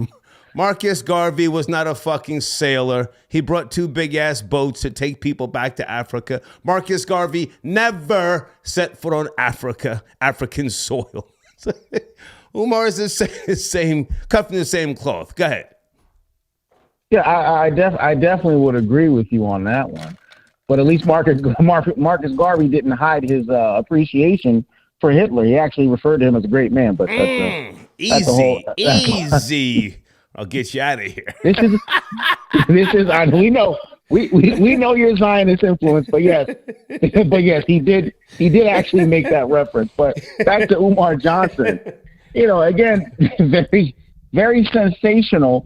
But again, I think he falls where he falls short is the message. The message, in my opinion, doesn't really make any waves as far as change. Mm-hmm. I mean, they're good talk. They're good sound bites. They rock the boat, they stir the pot. But in the grand scheme of things, I don't think his commentary or even his presence has done any effect or any change for Pan-Africanism or blacks in America as a whole. I think it's just sensational talking points. I think he thrives off of being provocative and saying the things that he believes that black people want to hear. Because, the racism is very seductive. Especially when it comes to blacks. Mm-hmm. It's very seductive. You talk about racism, you can fill up an arena. Right. But if you talk about protecting the borders, if you talk about economic growth, if you talk about moving away from this racist dialect, you won't get met with a lot of fanfare. Right. And I think he is smart because he understands that. He understands the talking points that will thought provoke black people. Agreed. How much of the podcast did you watch with Umar Johnson and Joe Budden? I watched the clips, especially the one that went viral when he browbeat the co-host for dating a white woman, and yeah. I think that guy stood his ground ish. I mean, listen, again, it's not his show; it's Joe's show. Umar started with. He zoned in on him. I thought that guy carried his own. He was respectful to the guest. I don't think that was an L. And people say, oh, he was stuttering. Well, he was trying to let the man have his say, but at the same time, engage him, if you will. Anything else you want to mention by way of The Color Purple? Have you seen the new film yet? Do you plan to see it? Number 9. Well, I'm on the fence when it comes to the musical Color Purple, and this film is more of a musical as opposed to Steven Spielberg's adaptation, which was more of a dramatized version of the story. Right. Spielberg's Color Purple, in my opinion, is in my top 10 greatest films of all time. I think that movie is a masterpiece. Yes, I could watch that film 1,000 times over. You told Harpo to beat me. Yeah, right. It was a masterful film. Every performer in that movie was just, even Whoopi Goldberg. They gave Danny Glover. They gave masterful performances. Right. Coleman Domingo is a very good actor. He plays Mister in this movie. Many people might know him from The Walking Dead, Fear the Walking Dead, and other films, but he's a very good actor. But I'm still on the fence about seeing the film. I mean, Taraji P. Henson, to me, I've always cringed. I've always thought she was a mediocre actress. God. Now, hang on. Number 9. Now, you and I are friends. We talk behind the scenes quite often. Can I ask you to watch it, and then I'll watch it, and then let's you and I review the film together? Maybe 2 or 3 days. Let's watch it, man. Then come back and talk about it. I like some of your reviews. You give great reviews, man. Can we do that? You know what? We will do that. A female friend of mine wants to go see it, so I think I'll see it either tomorrow or Friday. So definitely, I'll have a review. Hopefully it's not a scathing one, but I'll have a review. I heard the numbers were pretty good. I think it did about 20 million. The numbers Christmas are strong. night, so I think it's not gonna. I'm sorry, it's not gonna outdo the original, nor should we expect it to. But I like Fantasia, man, and if it wasn't for her, I would probably skip it. But she's been so real and transparent, if you will, that I want her to do well. And I like the fact that they paid homage to Whoopi Goldberg on The View. Oprah did not go to The View. Did you know that when they went there? No, I know she didn't go. She's been keeping her distance between her and Whoopi for years. I'm not sure what the contention is between the both of them. It's Oprah. But you can no. It's Oprah. It's Oprah. It's Oprah. Well, Oprah has an ego, and her ego needs to be fed. And I think Whoopi doesn't feed her ego. And I think facts. And I think that's what the problem is. Facts. Even in an interview, Ray Don, I think her name is Ray Don Chong, who played Squeak, said that Oprah was insufferable on set. Even after that, was that the movie? I'm sorry. Was that the movie Beloved? Was that Beloved? Yeah. Go ahead. So you were saying, go ahead. He said Oprah was insufferable. It was all about her. It was how she wanted scenes to go and how the producers were supposed to cater to her. And if you couldn't meet her requests, she had no use for you. I mean, she painted a picture of Oprah being very, very self-centered. And, she had this queen-like persona, on sets or, just in regards to her image in the media, and she turned a lot of people off. And I think Whoopi Goldberg saw herself as Oprah's equal. Right. And I think that's what the contention was. Let's watch the film the next couple of days and then do a review maybe Monday or maybe before Monday. I don't know. Hey man, before you go, I respect your belief and you respect my non-belief, but can you tell some of these people about the death of Apostle Paul? Many people don't know. You are a knowledgeable man when it comes to religion, Christianity, and so on and so forth. Can you tell these people how Apostle Paul died? Well, let's just go into what the framework of the New Testament is. Come on. The framework of the New Testament is based off of what they call Paul's letters to the Romans. Right.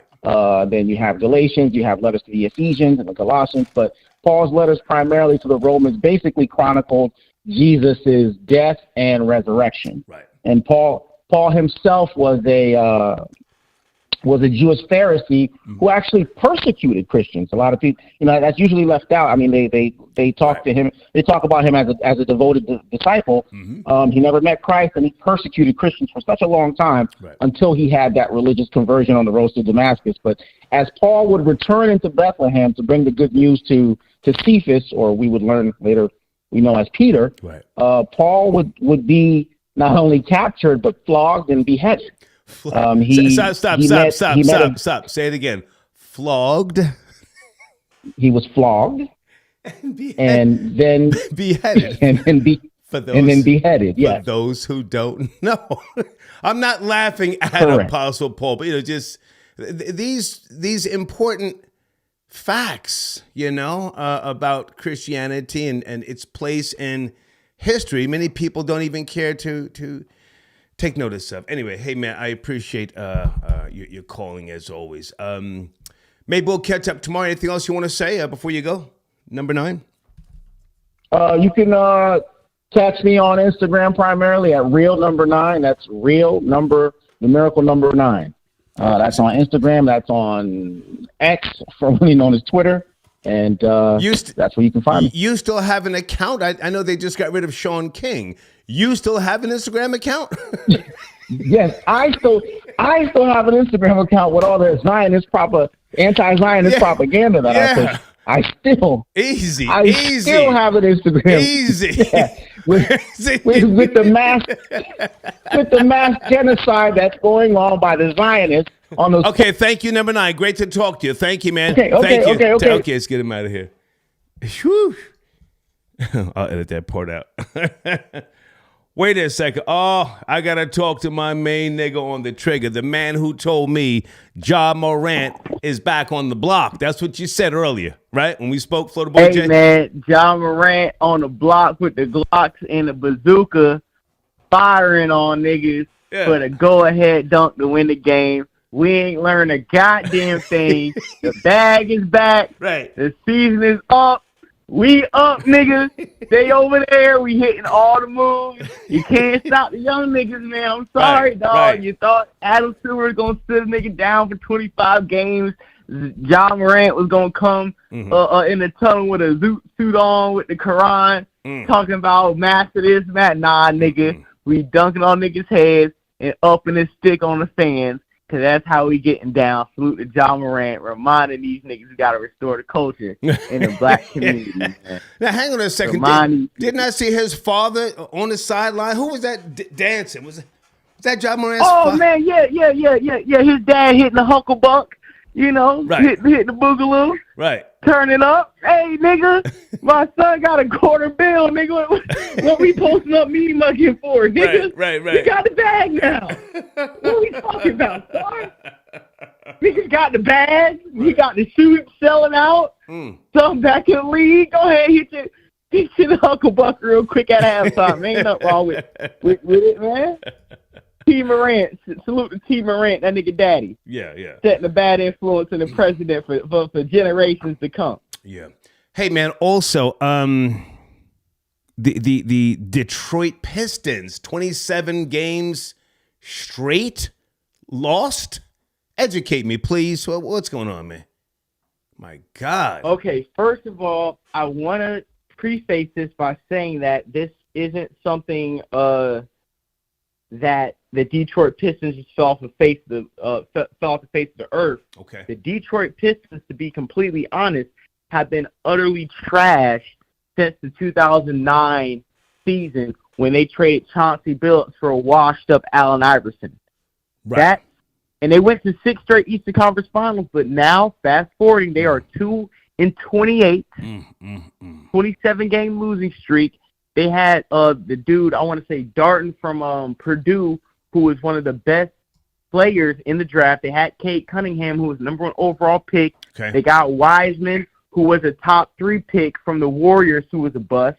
They got Monty Williams, who's the coach, who gave the Phoenix Suns a resurgence.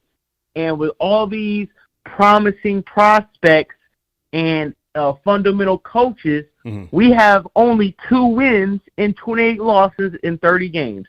Like you said earlier, Star, I had to sit on it, and I do agree. I think they should suspend Monty Williams indefinitely. Whoa! They should They should sit the coach. I'm going off your word, Star. Whoa! I had to come around to it.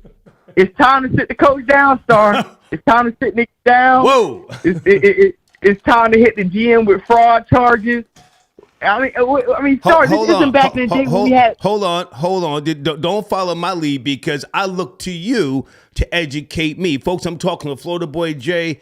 Florida Boy Jay and I talk throughout the day, and this young man who's very knowledgeable of sports educates me. So earlier today, I said the coach has got to be fired or at least suspended, and you said no.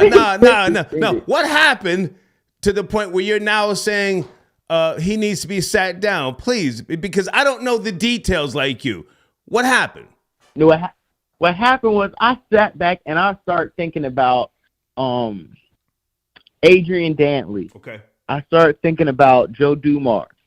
I started thinking about guys who come off the bench virtually extinct, like Vinny the Microwave Johnson. And I thought about Monty Williams, who played in the league in the early 90s. And for the fact that you can't recreate that or establish some type of culture where even the niggas who ride in Pine can't come off and drop buckets, you're not playing Cade Cunningham 48 minutes. If that nigga passed out on the court, his heart stopped, so be it. You're number 1 overall pick. I don't know why you sitting on the bench. We 27-game losing streak. Why aren't your starters, your number 1 overall picks, playing 48 minutes and literally throwing up on the logo in mid-court because you're playing them so hard? Why don't you have niggas come off the bench like Benny Johnson dropping 15, 17 points and sitting his ass down? Why is a James Wiseman, a big man prospect, why isn't he performing at the level that you pulled him over from the Golden State Warriors to do at? Yep. Why do you have, like the dude, I think his last name is Darton, the guy from Purdue, he was one of the most prolific, electrifying college basketball players at Purdue about 2 years ago. I think his last name, Jayden Ivey, right? Okay. Prolific scorer. They put that nigga on the bench like 15 to 12 game start into the season. So not only is it bad GM moves, the coaches is organized, and a bunch of number 1 overall players who balled out in college are underachieving. I agree. I really looked at it, and I looked how the NBA does not have any guys like the Jamal Crawfords, the Vinnie Johnsons, the guys who come off the bench, play isolation basketball, and heat up and drop buckets when your offense is in the slump. The league has transitioned to a bunch of 3-and-D guys who only go off analytics, so they don't present the game in a way where you can have a score to take over in moments where your offense is stagnant. Okay. And for an old school coach not to identify a single player in your roster who has the balls enough to call an ISO, dance on a nigga, and get a bucket. Yeah. 28 games, 27 games, and not one nigga was like, man, F this. I'm putting up 50 tonight. Losing streak. Listen, you man. ain't got one nigga to say, no, F this. I ain't passing the rock to none of you bum-ass niggas. I ain't about to get sent to Siberia effing around with y'all. I'm getting my numbers. If I got to put up 50 or if I got to go 2 for 28 until the coach pull me out the game because I'm jacking up jumpers, so be it. I'm not associated with you bum-ass niggas. It's, Detroit Star. It's not the best city. Hang on. No, I don't know the new Detroit Pistons. And again, I appreciate everything you just said. I listened because, again, I look to you to be educated and enlightened on especially the NBA, today's NBA, man. So I appreciate everything you said. Keep me posted, man. I just caught the wind, and I said 27-game losing streak. What the fuck? And I said, I got to either call Florida Boy J or left-handed and find out what the fuck is going on. But, hey, man, salute. When's the next time you're going live on your channel, Florida Boy J, please? Oh, yeah, we're about to go live next week. Like I said, we're taking a little holiday break. My producer got his family going. Okay. I've been traveling. I was in the West Coast. I was in Los Angeles and Nice. Vegas last week. Nice. Now we back eating opulent dinners and Japanese scallops tonight. As you should. We on some fly nigga. Right, we on fly nigga time. But before I get off, I want to speak on the Umar and JVP podcast. Come on. My main problem with Joe, Ish, Ice, and Mel is Umar, until you got some teachers, a principal, a school security guard, and students, I will date a Klanswoman before you come up here and tell me what I should or shouldn't put my meat in or date or give my black wealth and transfer it off to Umar Johnson. You cannot come up here and Ish even had to expose that nigga. I've been a millionaire for 2 decades. And I'm a waffle colored nigga. I don't care if I give this wealth to a white woman, Umar Johnson. You cannot come up here and sit my face and talk about what I'm gonna do for the black community when your ass and I think Ish held it down. I'm supporting Ish on the Joe Budden podcast. He held it down. Go ahead. He held it down. He did. But my main problem with a lot of these platforms who either pay Umar to come on or allow him to come on their platform, and for Umar to chastise their preferences and their dating options, for me, I would fire back Umar. Until we get an orientation day for that school, I will date a Klanswoman. I'll let you tell me what I should do with my black dollar and what I should do for black people, because back in the day, before social media came up, Umar, and I still got a certain amount of respect for him, but the clout got to him, and why did he just get on Ish? Joe dates Hispanic women. Parks dates Caribbean women. The only nigga I know up there dating a black American woman allegedly, maybe Ice. Okay. And I don't understand why Umar wanted smoke for Ish, and all these other niggas kiki and let Ish get smoke, and none of them jumped out. I would have jumped and been like, hey man, my girl Caribbean, you wouldn't even know she got black in her because her skin porcelain. So what's up, Umar? They should have. Hang on a second. I don't want to ever, create tension and or drama, and I have so much respect for Joe Budden. Do you think that Joe Budden lined Ish up? Do you think that Joe or Queen's Flip said to Umar Johnson, before he sat down to speak, if you want to talk about somebody interracial dating, Ish dates white girls. Do you think Joe did that? Because listen, Joe was very quiet during that exchange. Did you notice he was sitting there just? What do you think? Absolutely. And Star, as a funny style nigga who lines people up for their own entertainment, right? I 100% believe that Joe lined Ish up to cook with Umar because as quiet as kept is, if you watch Joe Budden podcast, we call Ish the right. Listen, Panda Chop News, where are you? Chig Smooth, where are you? Did Joe Budden stop? Chig Smooth, did Joe Budden line Ish up with Umar Johnson? Danny from the South, I need a video tonight. Why did he just zone in on Ish? Ish wasn't even fucking bothering the nigga. Out of nowhere, he just came at Ish. Well, let's be honest, Star. You know dark-skinned niggas don't like no light-skinned niggas in the first place. Especially a light-skinned nigga with the bag pushing wood grain. Facts. Ain't, non-bothered with his high yellow, a.k.a. white woman. A dark-skinned nigga just can't take that type of sauce. Right. You know what I'm saying? So he had to cue in on Ish. But one thing, and the reason why Ish has been my favorite Potter on that show since the List Ford incident, right? Because Ish gonna stand on business. Yeah. Every time. Right. Ish don't give a damn if he said it wrong. The box episode where he kept referring to the female genitalia as the box, he's gonna stand on 10 with Melissa. And I think the reason why Joe did line him up because Joe is a funny style light skinned nigga too. Yeah. But he also lined him up because Joe had enough confidence in Ish that Ish would be able to defend his point and articulate his position to Umar Johnson no matter what type he was coming at him. So at the same time, a sensitive person would sit back and be like, Joe ain't Ish. I mean, Joe ain't nothing because he lined this man up. Yeah. But as a narcissist and as somebody who has confidence in his cast, he put Ish up against Umar because he knew my friend can go toe-to-toe with Umar Johnson and stand in his position without Umar taking over. Yeah. He just zoned in on Ish for no fucking reason at all. Florida Boy Jay, good to talk to you, man. We'll catch up tomorrow, I'm sure. Absolutely, man. You have a great show. I appreciate it, man. Yes, sir. Thank you. Okay.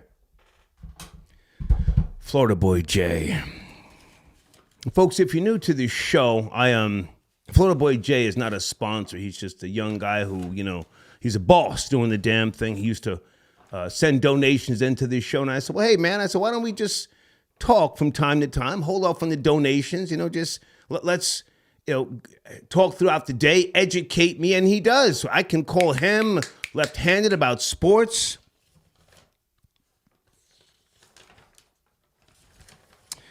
Also, guys, make sure you check out 7 Devious on YouTube. At 7 Devious, that's the homie Devious J. Great content. Real hip-hop. Real hip-hop. I must say that he is a great channel. Please subscribe there, okay? Also, I mentioned earlier, according to the New York Post and a few other platforms right now, my girl Tasha K is being sued by Kevin Hart for extortion. A lawsuit. I don't have it yet. Hold on a second. Let me see if it was sent to me. Supposedly, Kevin Hart's legal team is saying that Tasha K asked for $250,000 not to put out the interview. This is according to the New York Post. Hey, if I can go left for a second, I've never met Kwame Brown. He and I have spoken on multiple occasions when he first got it going on YouTube, and I still support him. Does he do any coaching? Anybody in the live chat, does Kwame Brown do any high school coaching, any volunteer coaching? I think Kwame Brown would be a great coach. I think Kwame, it just came to me the other day. I was sitting there watching Deion Sanders, and Deion is a great speaker. Kwame Brown is a great speaker.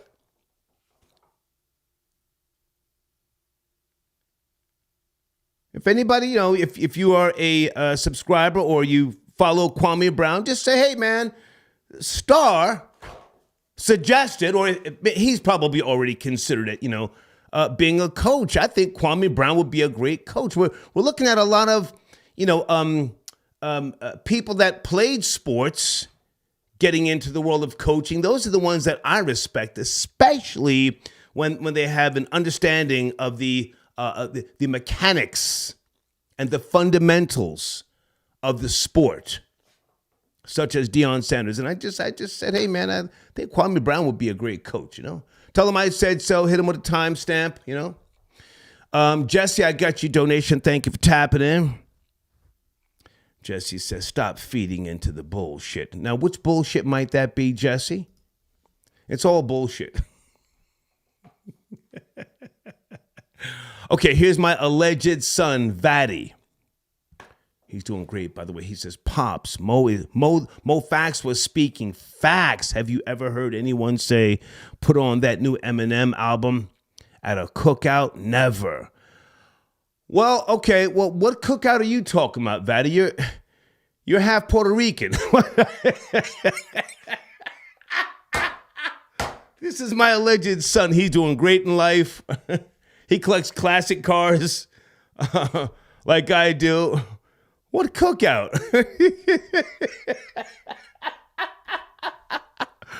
Holy smokes. Hold on a second. What do you think? Okay. This Rosemary again. Hey, Rosemary.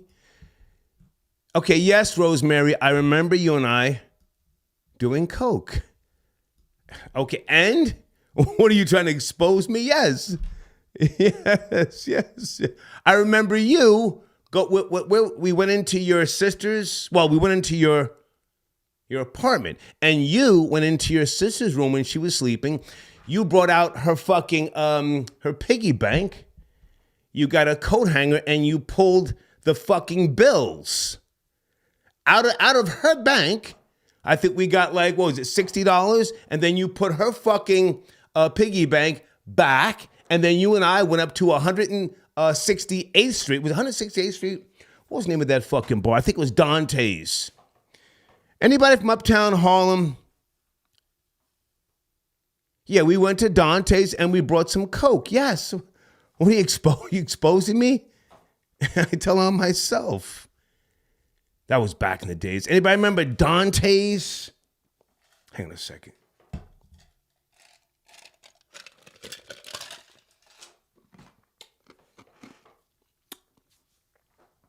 Somebody says coke fiend shit.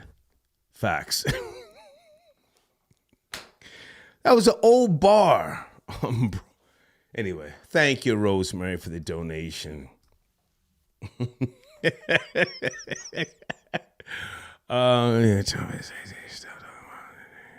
Okay. Mech, we do it. Did I say that right? MEK, we do it. Thank you so much for your donation. I appreciate you on a Wednesday night. If I said that name right, MEK, we do it. Okay, got your cash app. Okay, I was bantering with claims of being... Okay, Skylar, are you calling in? Okay, is that your latest video? Okay, I think that's Skylar Saunders' new video. Skylar, we'll get that posted first thing in the morning. Julian, I got your donation. He says Detroit Pistons lost 27. Yes, sir, we just discussed that.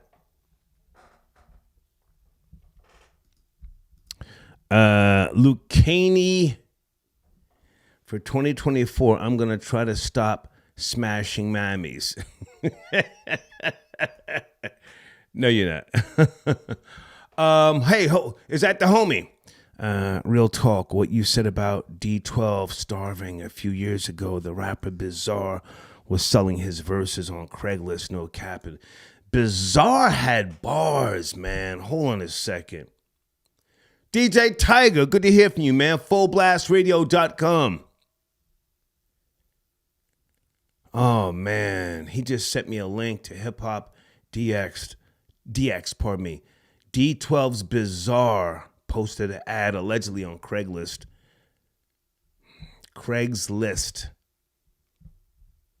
Oh, man. Offering verses for $500. Are you sure about that, DJ Tiger? Can you call in? Hold on a second, man.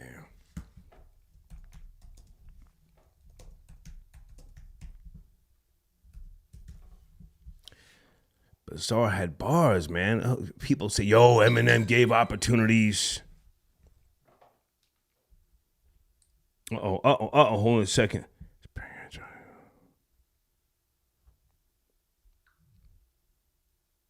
Okay. Can you call in? Oh, you know what? No. Okay, I'm just going to say copy. Thank you. With regards to the Kevin Hart lawsuit against Tasha K. Shit. I ride with Tasha K. Man, Kevin Hart ain't playing, huh? Suing her for extortion. Yes, I'm as serious as colon cancer. I'm not trolling. Everything is not a troll. What's the name of that podcast that Kwame Brown went on with the three guys? Man, he held it down. I mean, such an eloquent speaker. What's the name of the podcast he went on, Kwame Brown, about a year or so ago? It's the three guys. Hold on a second. Is it Pivot?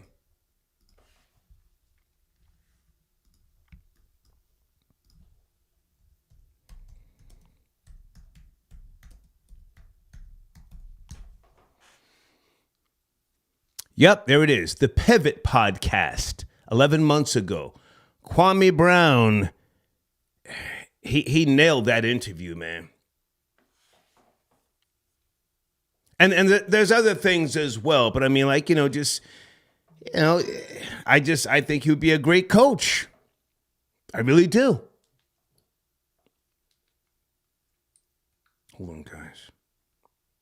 Yeah, with Ryan Clark and Fred Taylor. Thank you, Florida Boy J. You see, Florida Boy J educates me, man.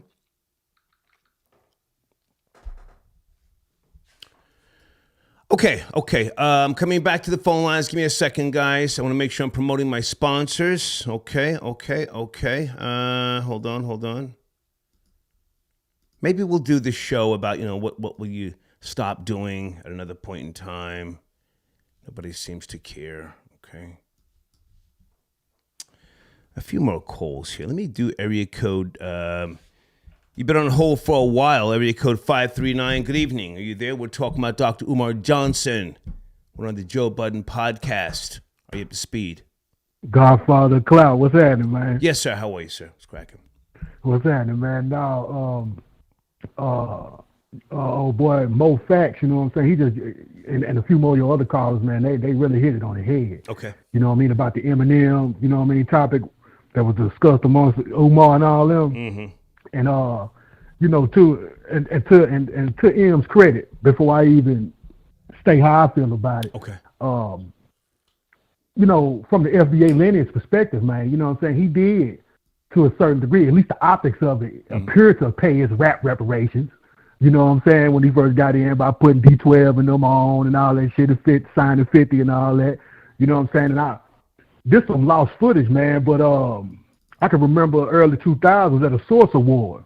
Mm-hmm. He got on the stage and got an award, and he pulled a piece of paper out of his pocket and like read off names of all the rappers he got. He literally, I don't remember all the names he said, but I know he said Jay-Z and Outkast and some more other people, and then he was like, I got it all from y'all. You know what I'm saying? So these are things that he did, you know what I'm saying? But now on the flip side, all of this, the greatest ever and all of this. Well, now, hang on a second. I appreciate everything you've said, sir. You and I have spoken, in the past. And go ahead. To keep it all the way G, there was a cassette tape being circulated decades ago. I remember I got a copy of it where Eminem said, "Black girls are stupid. Black girls are dumb." Do you remember that?